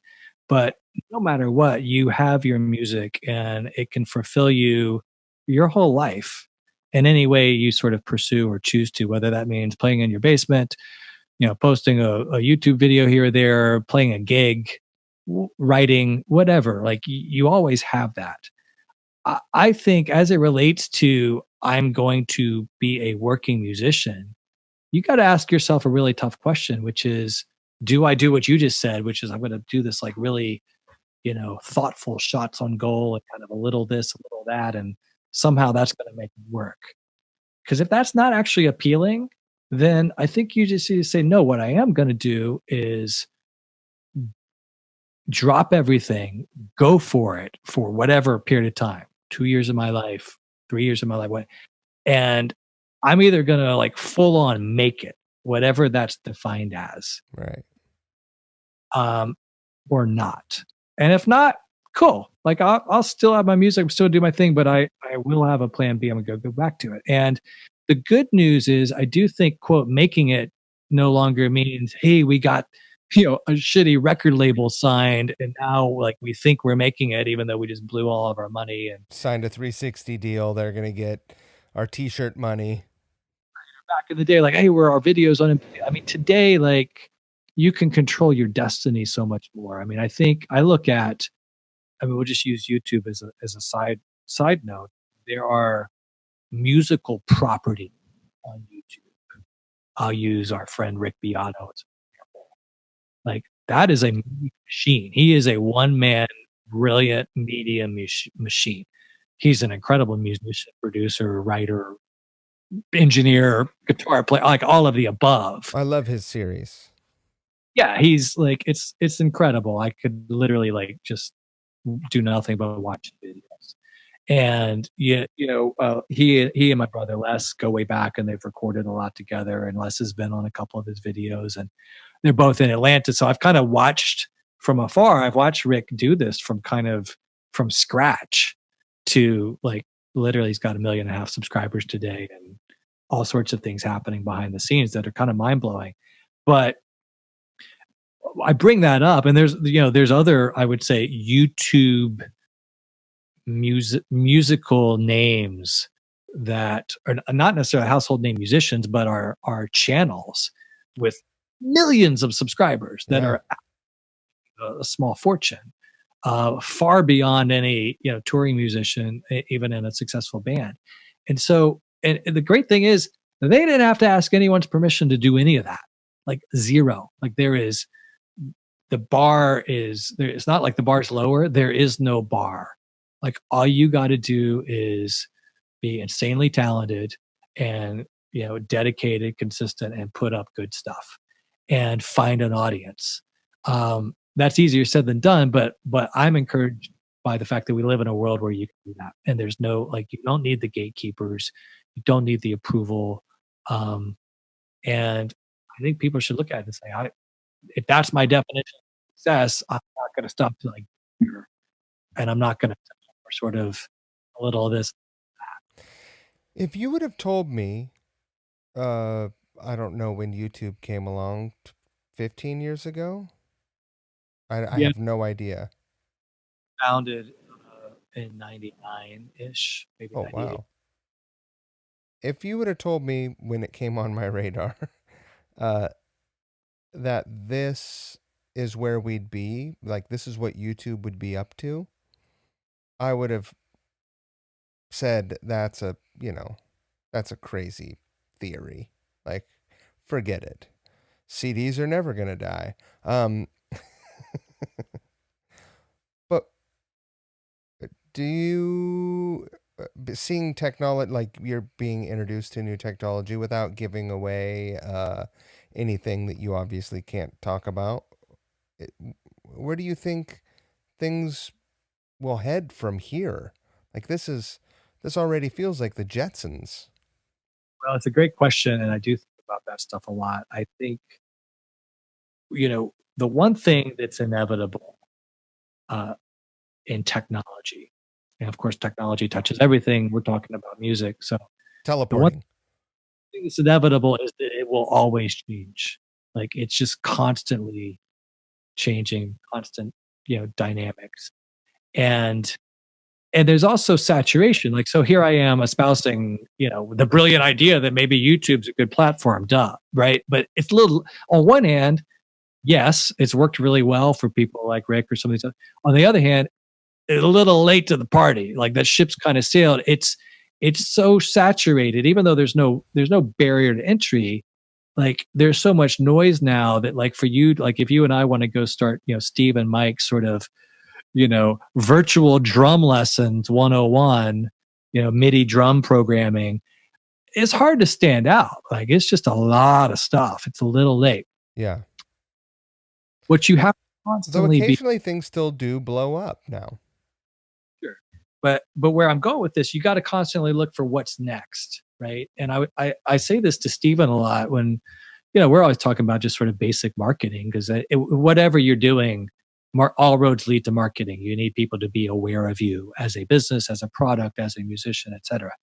And so of course we've had the evolution of, oh, Facebook's the big place and you got to be on Facebook, and then Instagram, and so and in all of those cases, if you were there early, right, when it almost didn't seem obvious and it almost seemed weird, that's when you could get the huge numbers of people in the following. Twitter is a perfect example of that. Absolutely. Twitter, all of these had their day where it was like, that's kind of weird. That's kind of interesting. I wonder what that's all about. And then by the time everyone knew, oh my God, I've got to be on this thing, it's a little late.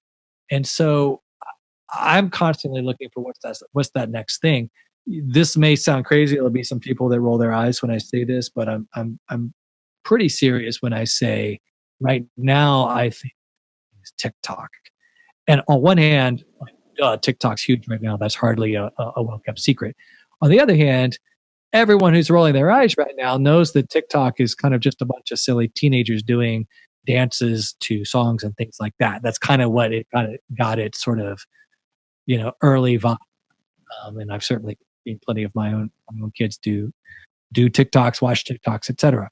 But if you zoom out a little bit and really look at what's going on there, first of all, the user base, the numbers are just like mind-blowing, massive, right? And as sort of, as as the attention span continues to even shrink further, right? In the world of hand, phones and social media, who has time to watch a 5-minute YouTube video? That's crazy. I can watch like a 30-second thing. So it's like you almost have, it forces a new form of content creation by virtue of these sort of bite-sized, quick hit things you're digesting. But that's today. That's what's got it sort of up and huge. Where I'm going with this is right now, I was just saying this to Steven the other day. Let's post some cool videos of you making guitars in the shop, doing the special cool fretwork. Oh, yeah. On TikTok, right? That sounds crazy. Like who on TikTok wants to watch you making fretwork? Well, that's the whole point. Let's do it now while no one's paying attention and thinking about it, because I guarantee you in a year from now or two, whatever the time frame is, it will be another YouTube in terms of the breadth and depth of types of content that will exist on TikTok and how we find it and consume it. So if we get there now, we'll have the 100,000 followers, right? And versus trying to do it after the fact later. So I think that's where kind of the action is, but there's always changing things and new platforms you got to watch. I mean, the idea of this, what we're doing right now, was relatively unthinkable 40 years ago, right? We were still using phone modems. 30 years ago, it was like, that's Star Trek. 20 years ago, it was almost, you could almost consider it. And then, I mean, only really, in the last 5 years was this a really, either through Zoom or through Skype, was it really a reliable way to video conference? Right. Maybe it was 10 years, but, not everyone the world wasn't wired up really appropriately yet, right? Yeah, and then it makes you pause and say, all right, what does it look like 10 years from now, right? What things have we not even imagined that we will be doing now that we can't do today or that would seem crazy today? And I don't have that, but that's the kind of stuff that I get excited about. Do you think that people who drive technology are inspired by the science fiction of their youth, or do you think, because when I think about it, I'm like, this thing is just like, you know, Star Trek, right? We're communicating, we can video chat on our phones. Uh, it's got a like more than an encyclopedia in it. I don't know how reliable the encyclopedia is that you can access, but it's there. Um, and I think about, electric cars. I think about all whatever. And then I think about like, all right, well, what kinds of things in science fiction movies have not come to pass yet? Well, live, what do you call it? Hologram interaction. I imagine that's probably, I mean, someone's probably working on that right now. It's probably happening somewhere. Like, where it's like the Emperor beam, it's like, and like you can interact with a hologram and it Yeah, goes away. for sure. For Have you sure. heard any rumbles of things like that? Lots of rumbles of lots of things like that. Right. For I think about The Fly, right. right? Uh, like teleporting. Like that is probably not unthinkable. As crazy as it sounds right now in history, I think that if we survive as humanity another 200 years, I think we might be able to do that. Yeah, well, I mean, look, you touched on a lot of super provocative stuff there. I think, first of all, 100% science fiction is a leading indicator, right, of kind of where we're headed. Some of it's more outlandish than others, but with few exceptions, you can look at things that have come to be and point to exactly when and how they were written about. Space travel. Right, right. So I think there's a ton of examples. You touch on holographic communications being one. I mean, I think of like, and I'm not, by the way, sci-fi buff, so my repertoire is pretty limited. But I think of Stevenson here in Seattle. Or he's got a book called Snow Crash. That was kind of one of the first. I think it was maybe 1991. No, 90, I think it was 1993, early 90s. And it was one of the first books talking about, think of it like a metaverse, kind of like the Matrix, where there's a very sort of photorealistic reality that happens, but it's all digital, and we're just sort of jacked in the form of HoloLens, headset, whatever the thing is, right? But you're in there and you're interacting with people, not unlike you and I are interacting right now, across east to west coast, but in a much more virtual environment, synthetically created yet highly realistic. I mean, I could just look over my son playing Fortnite shoulders, and you can imagine for a moment if you were enveloped in that video game world. For those that don't know, Fortnite is the biggest game on the planet for any 13-year-old boy right now, and it's very all encompassing. Like it's the real deal. Like it's very it's not reality, but boy, it sure starts to get closer. So you can imagine, as this book Snow Crash envisioned, like literally a world taking place that is not a real world at all, but where you are sort of interacting with it digitally. Um, gosh, the other one I'm just spacing on that Steven Spielberg directed a few years ago. Great book, totally spacing on it. But that sort of synthetic reality is sort of an example. To your point on almost anything you could break down, I think teleporting is an example. The other thing I'd put in the same category would be, think of it as like, telepathic, like neural, like neuro to neuro sort of thought transmission. Right. I'm telling you something right now, Mike. What am I telling you? But there's crazy literature out there right now, like I could point you to, that you could literally break that down, molecule by molecule, and how and why that is scientific, technically feasible, and what it would take to get there. Now, like any new technology, there's all sorts of gotchas of, okay, well, yeah, sure, if I want to like have a chip implanted in my brain and some wires coming out of and hook it up to the battery of a car, that sounds great, Steve. Go for it. But like anything, that's how the first computers looked in the 60s or 70s. So all of these things eventually get cheaper, they get faster, they get smaller, they get wireless. And so they start to become very feasible. And that's a perfect example. I swear that someone told me that it exists now, prosthetic limbs which can be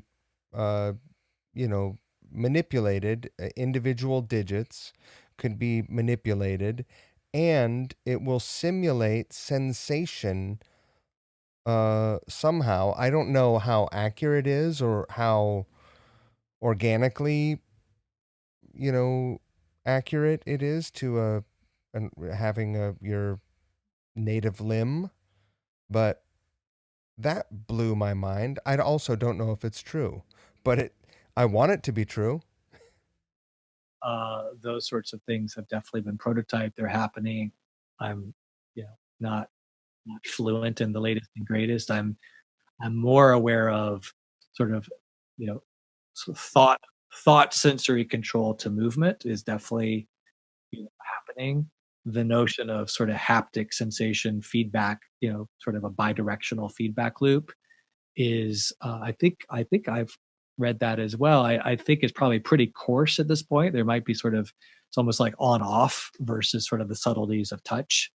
But yeah, that stuff, there's no theoretical reason why that can't be achieved. That's insane, right?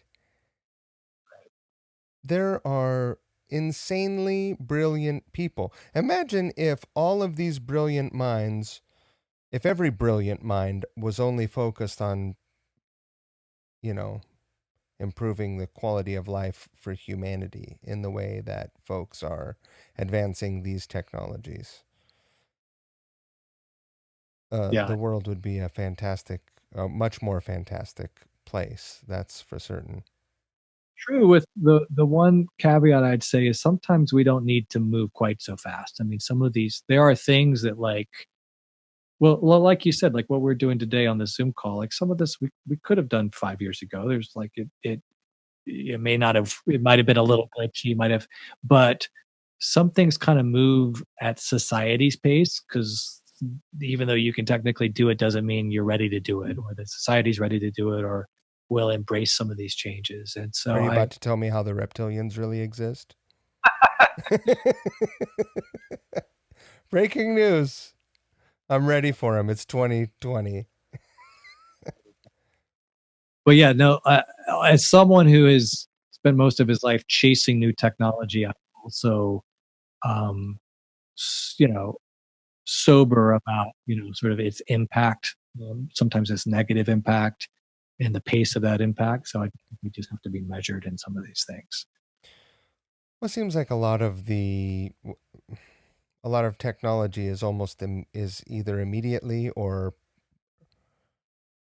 even before it reaches the general public, it's militarized and then sort of trickled down to civilian. I think that was definitely the case. I would say like 70s and 80s. I mean, even like certainly the internet itself was, the ARPANET was initially funded by government spending, and the military had certain needs that cost $1 billion, and so a lot of technology just spawned from the sheer size of that capital going into producing these things. I think once, I would look at it kind of in the 90s, kind of the post PC era, and once the internet started and gave an entrepreneurial path, Right, started their own course and produced massive amounts of profits, right? I mean, if we look at Amazon starting in 95, I think 94, 95, and now I think I saw it was $1 trillion plus market cap, right, the other day. The the pot of gold at the end of some of these rainbows is so large that you no longer need military funding. There's plenty of people who are willing to take risk to fund these things, just on the crapshoot that they might find the next Amazon. Right? Most of them are not. Most of them fail, and most people lose a lot of money chasing the winners. But the winners are so big that it just keeps them coming back. Right. Yeah. Once you said that in the 70s and 80s, it was probably technology probably trickled down. Then I realized, oh, right. In today's free market, if the Air Force wanted a new drone, they wouldn't employ someone within the ranks of the Air Force to design this thing, or even they would get a subcontractor, someone in the tech world. Yeah, and in fact, it probably would already exist, and it's probably better, faster, cheaper than they could ever do it. I mean, the perfect recent example is SpaceX, and the incredible historic day we had last week. Losing track of time, but was sending man to the first time we U.S. astronauts to the space station in a long time, and the first time we've done it on private. I mean, think about that, a privately funded private company rocket, right? No, we sent astronauts to space in a fucking Uber ship, basically. Exactly. Crazy, right? And it's an example that private innovation and profit motivated innovation can often be far more effective and efficient than government spending in some of those areas. My personal belief set is that it's a slippery slope, because you can get into some real dangerous. People are crazy, right? People are crazy. Do you have any conflicting feelings about technology being driven by finances alone? I mean, surely. Let me take that back, because I don't think that Elon Musk is purely money driven, right? I mean, he's got a bunch of money, and how much more does he need? I guess he's doing stuff because he's passionate about it, I'm assuming. Well, but look, you touch on an interesting issue, because it's actually, the question is not, is Elon motivated solely by money? And the answer I can tell you is no. But because he still, even at his net worth, he still needs investors. Like Tesla still needs, even today, a massive amount of capital and debt capital and support from capital markets and equity investors. And I saw they just ran a sale on cars because the sales dipped and they needed money they didn't crowdsource the something that was coming out. By the way, I want one of those Cybertrucks. I think it's fucking great looking. Said they're ugly and all that. I think they're cool, man. I think they're going to surprise people. I think it's fucking great, and I think that I would piss off a lot of rednecks out here if I had one, and that would bring me a lot of joy. It's a beast, right? It's insane, the specs on it. But look, the point of it is, the people investing in these companies, even if the founder is a visionary, you ask Elon Musk, is he created Tesla not to make a lot of money in a fast car, but to actually save our planet from greenhouse emissions. And I find that quite genuine a statement, and he's followed it through on multiple occasions. He built SpaceX not to make money, but actually built to Mars. And say what you want about whether that's a good or or productive path, but it's not financially motivated. However, he has to convince people to invest in these companies, and Right. they, by definition, they need to be financially motivated. They're not just here to sort of support one's dream. And look, it's just sort of basic economics that makes the world go round. You need to have the economic incentive to drive capital, and capital drives innovation, and innovation hopefully drives productivity and change for good. There's also all sort of byproducts that are not necessarily change for the good, but I think ultimately, companies that succeed for capital reasons are also hopefully making a positive change. Right. Let's switch gears. Oh my gosh. uh there are a lot of like black magic things I feel like you do, things that are just like absolute mysteries. I have friends that, invest money in the market. I wouldn't know the first thing about, I wouldn't know how to look at the market. I see that the NASDAQ doo, and I look at the thing and it goes up and down, and there's some numbers and some decimal points, and there's a bunch of letters. And it's like, I don't know what any of this shit means.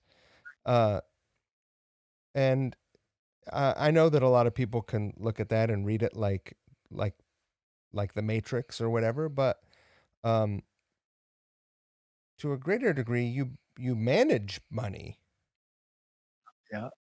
which is I should qualify this a little bit. So the footnote to all this is probably about 3 years ago, I dialed back pretty heavily.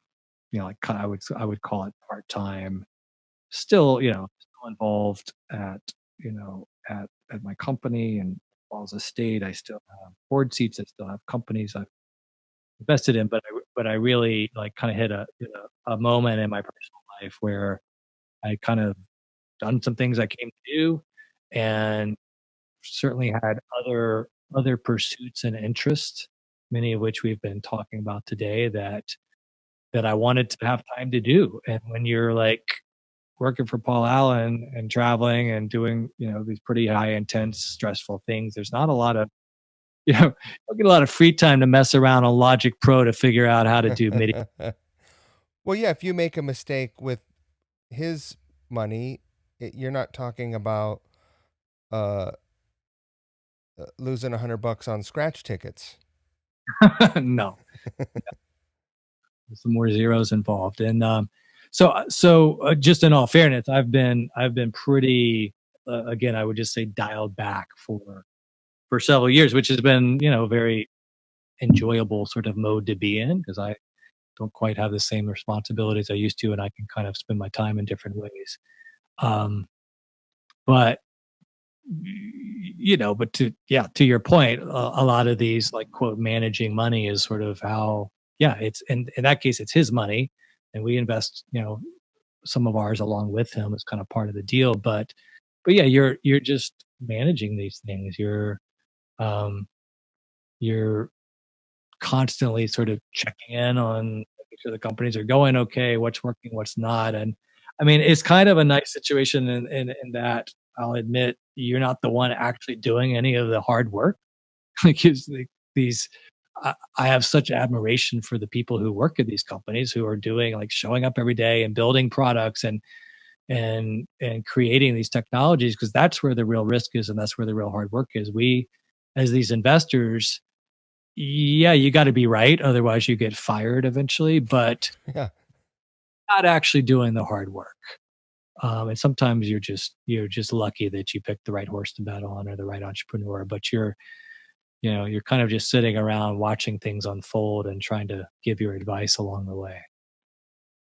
Before I ask you your next question, for whatever reason, you're talking about developing technology, and my brain kept going back to the teleporting thing, and then I rewound all the way back to the excavating underneath your garage, and it occurred to me that this technology of teleporting could be implemented for excavation. Just fucking teleport this soil out this, and you program in the dimensions, and boom, Bob's your uncle, you got a hole. Yeah, well, I'm gonna depends. be rich. Let me know if you want to invest. I might have to. I might have to think on that one a little bit. Depending on how much you want to geek out, I could debate you why, on one hand, teleportation could work for us as humans, but why I don't think it will work at all for the soil under my garage. So I will leave it at that. But that's my view. Really? It almost seems like it would be a safer thing, although there are a lot of unknowns, I guess, underground. You would also have to have a technology that would sense, uh, because it's not a like there could be worms in there. There's going to be some rocks. There's going to be some solids. There's going to be who knows what's in there. But Really challenging. We if got you worm if you kill some worms, I mean that's a drag. But we all know what happened to Goldblum. already here, so let's geek out 30 more seconds, and I'll tell you why Give you and it to me. I will teleport before we teleport my dirt. And I'm going to use quotes when I say teleport, okay? And you'll see why in a minute. The way we are going to teleport one day, and I've never even said this, so I hope I don't sound crazy. I'm just kind of go off the top of my head. It will not be that like our actual physical, one of a kind DNA molecules, cells that make up us as humans. That will not physically go anywhere. It will not move. It will sit in a corner. What I do think will be technically feasible one day is the notion of, think of it as if your brain were a computer chip Your and a consciousness will be there. hard drive. And let's just say it's a downloadable sort of, it's bits, right? And we've reverse engineered the brain and the synapses, and it works not unlike a CPU of a computer and ones and zeros compute power, which by the way, a brain is a massively complex compute machine, but it is quite analogous. Then at that point, and that may be 100 years, mind you, but there is a path that is conceivable, and there are people working on that sort of thing today. Then what you will have is a nice synthetic prototype robotic, but very Mike Squires looking esque body waiting to be inhabited by this downloaded bits that are just sent over the internet, whether it's across the country or to Mars, doesn't really matter, as long as you can get the data there. And then boom, there you go. Mike Squires is now inhabited, and you'll have to put some security controls in that there can only be one copy active at a time. Otherwise, who knows what kind of trouble you'll get in if there's more than one of you. And this thing could be biomechanical, not just like, I mean, there are plenty of science fiction. Battlestar Galactica. I keep saying I'm not a sci-fi guy, but that was one of my favorite TV shows. And I don't mean the 70s version. I mean like the more. I have not watched that one, and I've heard it's awesome. It's almost more like West Wing, frankly. It's incredible drama. The writing is incredible. It just happens to take place in space. But there are all these people called Cylons that are basically just sort of inhabited robotic bodies. Some of them look like you would think a Cylon looked like, which is an evil, mechanical looking sort of, being, versus some of them literally look like humans. And part of the plot of the whole show is that you don't really know who's real and who's a Cylon, and what their agenda might be. But that's not to sound crazy, but that's real shit. Like that can happen not in our lifetimes, but it can happen in my kids' lifetimes, I believe. Wow. Did you get into Westworld? I watched a few episodes of it. Very similar elements to some of the things we're talking about. Pretty cool. I didn't, my bar is like insane, and not to dismiss that show by any stretch, but like if I don't get hooked, like really hooked within 2 or 3 episodes, I move on fast, because my list is very long of shows that people say, you got to watch this, you got to watch this. And we live in this Renaissance, richness, abundance of incredible content right now. and there's far too much to consume than there is time to consume it. So Yeah. I didn't stick with that one, but it was pretty cool. I haven't watched the most recent most recent season. I don't know if it's 3 or 4, just because I don't. I also at this time, I don't have that kind of time to invest into being entertained. Right, exactly. Um, It's I'm funny that for me, like when I traveled more, uh, and certainly before lockdown and people are traveling, like a lot of times I would watch stuff when I just was sort of downloaded something on my iPad on the plane. Like when you had this like locked off time and ideally no internet and no interruptions. That was kind of my one shot where I could get some of these binge watching things in or documentaries, and not a lot of them, really, you know. You can't even well, you can't do that anymore because now you get messages on a plane. Yeah, I deliberately will usually not turn the Wi-Fi on. I mean, sometimes I'll turn just the message on in case I need to chat with my wife or my family or something. But yeah, I don't like my one shot to actually like do something with some focus. So I try not to turn the internet on. I spend a lot of time in driving around making sales calls right now, and so uh, I honestly I reached a point where I got sick of listening to music, and I started listening to books. I was listening to a lot of podcasts for a while, and there are still a couple that I listen to, but then I just started listening to books, audiobooks. Oh, that's interesting. Well, first of all, I can relate, and I don't drive as much as you. You know, living on an island, like only drive to the ferry sometimes, and then, but a road trip or whatever, I found myself listening to the same music a lot, and rather than I'm certainly not going to like start to scroll through Spotify while I'm in my car. So I too have shifted to more spoken word, but I'm more podcast focused because when I've tried to do the books, and I've got an Audible subscription, I've got some great books that are kind of in my queue, but I don't know if it's my attention span or my something about being in the car, or frankly, I think I'm just much more of a visual. Like, I can watch a movie or documentary all day long, but if I'm just audio, it loses me sometimes.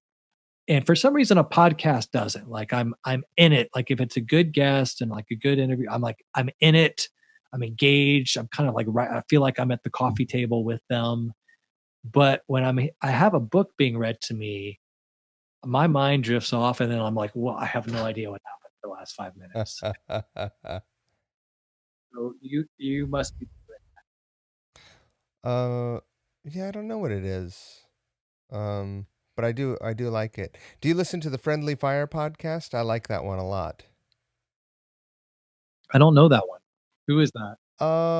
It's a bunch of nerds. It's a bunch of intellectual nerds doing military movie reviews. And it's great. They're all very, very smart and funny also, which helps a lot. And all the movies are war movies, even if they're only sort of like the parallel, storyline is one of the wars. Yeah, interesting. No, I have a pretty limited roster, and again, podcasts like TV shows, there's far more that I want to listen to than get to, so you have to be selective. There's one you might have heard of called Couch Riffs. I We heard that guy's a real butthole. kind of put up with him a little bit, but if you can get through his BS, it's some good stuff. That's one. Dean Del Rey, I don't know if you know, Let There Be Talk podcast is great. Also he's a comedian, but he's also a lifelong musician and great roster of musical guests. What I love about Dean's podcast, I mean, he's super funny himself and entertaining, but first of all, he gets these, well, not unlike you, he's had this long music career, so he gets, the not the like the household, like it's not like he's going to get John Bon Jovi, but he's going to get Phil X, and he'll be buddies with all these guys. And and you kind of hear the inside scoop of people who have been at it for years, and people that I just like love to hear sort of how they got into music. So, tends to be a pretty music centric podcast. I also listen to Mark Maron, just Hmm. not a fan of Mark himself, but he just gets such great guests because he's got such a big following. And he's great. Yeah. And not to say I'm not a fan of his, I haven't followed his comedy as much, but his podcast is great. Dax Shepard gets great guests. So I just a few that I'm very guest centric, right? So I'll kind of go fishing for Yeah. the person and what are they? Am I interested in the person? I really want to hear what I love about podcasts, just kind of as a form of media, is this long form. I mean, like super relaxed. Um, like getting someone to talk about like their life and how they got to where they got and what drove them for 2 hours. You're just getting things you would never get like in any other, like no magazine interview, no late night talks, like none of that, Certainly. right? Well, no, those things are all scripted. And, if someone's on a media blitz and you're calling into the radio, they're like, all right, so, Steve, you got a new movie coming out. Tell me about that. And then you've got 30 seconds to give them the soundbite, and every station gets the same thing. Yeah, and with podcasts, particularly when like some of the best ones, there's already an existing. I mean, just not to elevate myself here at all, but like you and I have a pre-existing relationship. We are buddies. We know each other. We can talk like we would talk anyway, Right. right? Best podcast, whether you're a household name famous person or whether you're the opposite of that, like me, the best podcast, there's already a connection between the interviewer and the interviewee, and they're just talking. And the guard is down, it's informal, there's no agenda, and you just learn. Like you hear these things that I think are often very inspiring. They're also often very real because you realize, oh, well, this is just like they're having to they're cooking dinner for their family and hurrying to get home and dealing with like this that's got to be dealt with. Like they're dealing with all the same stuff we all deal with. And the rawness of that, the transparency and realness of that medium, I think is pretty cool. Yeah. So, Steve, you have some movie. You actually, I do. It's actually getting late here, and I can't talk for another hour, but I do want to know how you got to be involved. Like, it's your involvement with different music things and companies, and we didn't even touch on Magnatone, and I don't know exactly what you do with them. Um, I did see before, I think I told you this story. I was at the Rock and Roll Hall of Fame thing, and Billy was performing for the Freddie King induction, and I saw those first pre-production Magnatones backstage, and talked to. I don't know if it was Ted, but I talked to he. I think it was because he said, because I told him the story, and he's like, "That was me." Yeah. So I talked to him backstage about those because I was so excited about them. But it's easy for me to imagine how you would come to be involved with these things. Um, and you know, it's not difficult to imagine how someone would hop across creative lines, but how did it actually happen? So in this case, how did it happen? Are we talking about Magnatone or are we talking about movies? Oh, movies. So yeah, so we can certainly keep that brief, and in fact that's indicative of the role it's played in my life so far, which is brief. And I, with all humility, will say I have been dabbling in film production. But in short, I would say, not coincidentally, about 3 years ago, when I found myself with some newfound time on my hands to pursue other endeavors.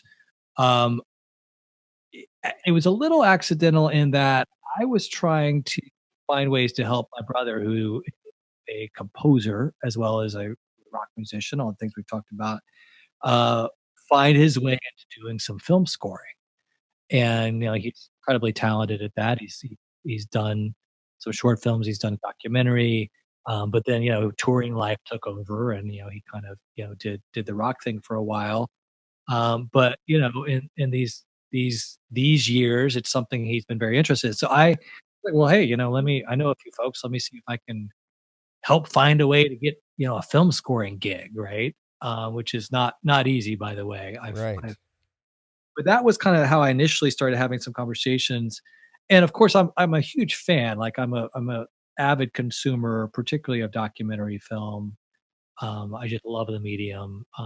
Something about nonfiction, realistic, stories like really are gripping to me. But long story short, in my pursuit of making a few phone calls, networking a little bit, um, perhaps not surprisingly, some people were like, "Hey, well, maybe you'd like to invest in our film." And I'm like, "Oh, well, yeah, I hadn't hadn't really thought about that, but that's interesting, and talk about it." And so some of them just started as kind of just get to know you conversations, and then the more I got to know people and the more I got to understand these projects, you know, I got super passionate and excited about what they were doing. And as far afield as it sounds, it's actually fairly analogous to what I've done all my life with or all my career with tech startups. Is you meet some creative, crazy idea visionary who wants to go change the world, whether it's with a company or a story,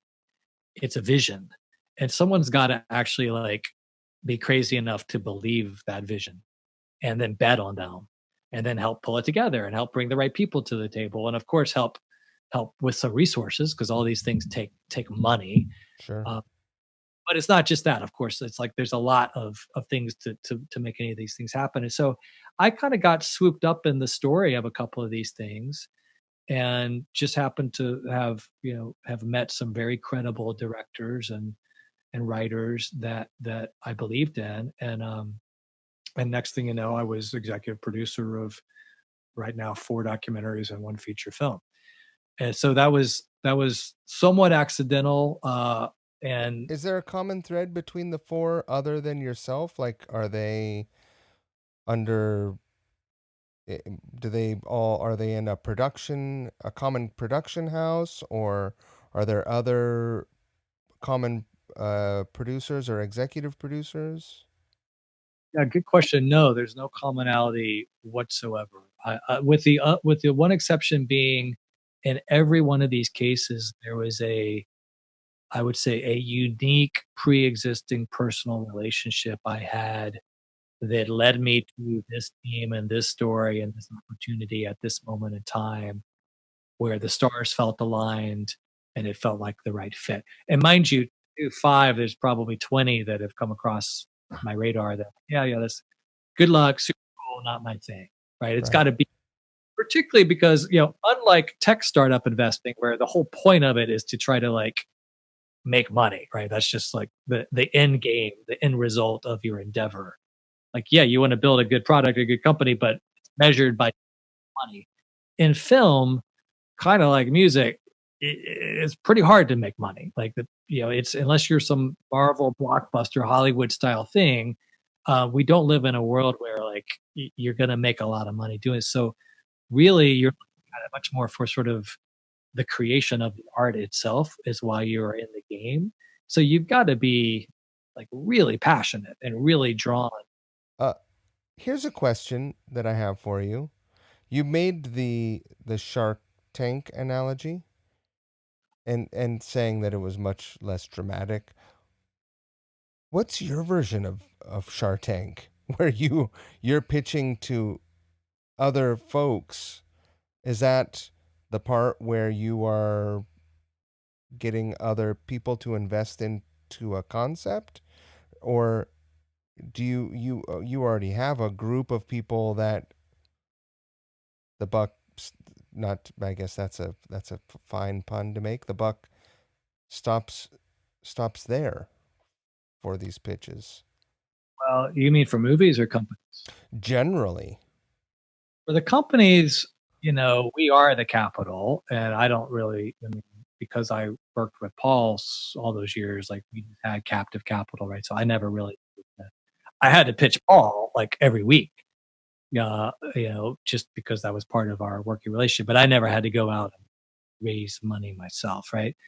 But I certainly help. Sometimes these companies are having conversations with other third party investors, and so you certainly will take those calls and put in a good word, and try to persuade them to get in the boat and join you in the investment. I imagine, and you don't have to answer this question for obvious reasons, but I imagine there must have been things that you felt differently about than Paul did. Like with as far as like this is a good idea to get in on. And maybe he was like, I'm not passionate about it. Did you ever follow through on any of those things, or did it just kind of stop there? Give you the most sort of internally famous example, which I suppose is fine to mention publicly, but because we brought it up earlier. So little company called Tesla. Uh, Oh, so just from way back, I'm friends with Elon's brother Kimball. He's been a tech entrepreneur and now an incredible philanthropist and does a lot of things these days, in the food world. But anyway, we've been friends for years, and he called me in I think 2005 and said, "Hey, my brother's invested in kind of building this crazy electric car company. You should fly down and check it out." And let's just say, long story short, like before the first Tesla was ever even a thing, like it literally, like when I did a test drive in the first Tesla, it was literally like a yellow box that looked like it was like from a Minecraft screen. There was no chat, there was no body. looked Like like the Cybertruck. it was like the first car was a Tesla Roadster, which really looked, it was borrowed from the Lotus. Like it looked like exactly like the Lotus because that company is the one that did their body for them in that car. And so they didn't even have that body yet. It was literally just the drivetrain, and we were on Highway 101 in the valley driving this yellow box like 100 miles an hour, just lightning fast with all torque, electric car, and in 2005. And long story short, I came back and told Paul I've seen the future, and I think electric cars are going to be a game changer, and this is just like this mind-blowing, incredible thing. And I'll just leave it at this, but we did not agree on that fact. And so instead of putting $5 million, or let's just say some very large dollar amount, into Tesla, into what would have been 2006, I think, by the time the investment was happening, we did not do that, and that was because we had a different view on it. And look, by the way, that was a rocky road company for many many years. I mean, that was by no means a slam dunk. Let's From just say that let's just say that it was a $5 million investment. What would that dollar amount look like today?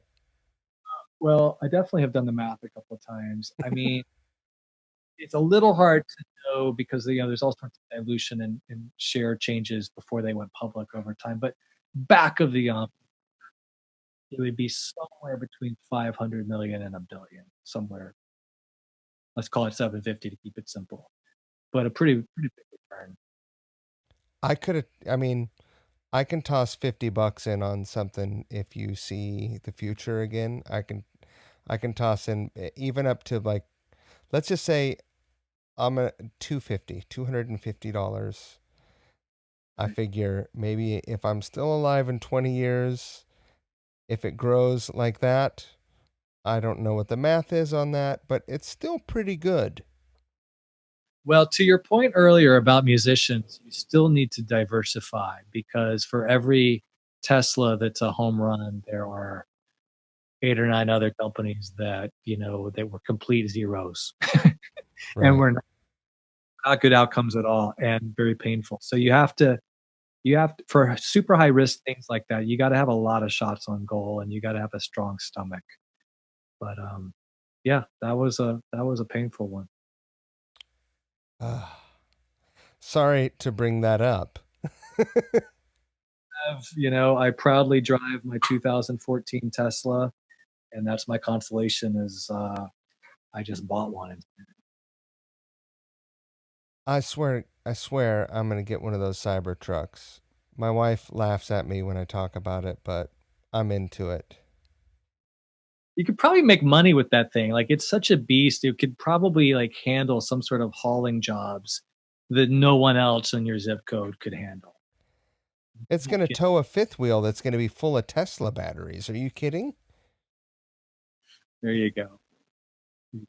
Well, I'll tell you what. On that note, I'm going to start excavating my garage so that I can keep two Cybertrucks down there just in case like the apocalypse actually comes. Then I'm just going to have those beasts at my Man, I'm telling you, this, I think I appreciate and respect the technology of transporting your consciousness.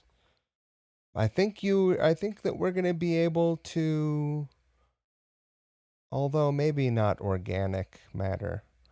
I'll bet we could, I mean, I'll bet you could teleport. I guess that's 3D printing. I don't know what the fuck I'm talking about. But what's 3D. new? Well, once you get into organic stuff, that's beyond my science stuff is pretty limited. But I think we covered a pretty wide range of some diverse topics today. Do you We think? out on some guitars a little bit, and probably my always my favorite topic. But we hit some good notes here. I always have a great time talking with you, and I appreciate that you would take some time to hang out with me. Absolutely. Likewise, there's never a dull moment hanging, and lots of far-reaching, thought-provoking conversations we've had, and will continue to have. So it's a man. Uh, Dude, it's great to see you. It's great to talk with you. Thank you. All right. Stay safe. Take care. We'll catch up soon. Teleport that garage space. I'm on it right now. I'll see ya.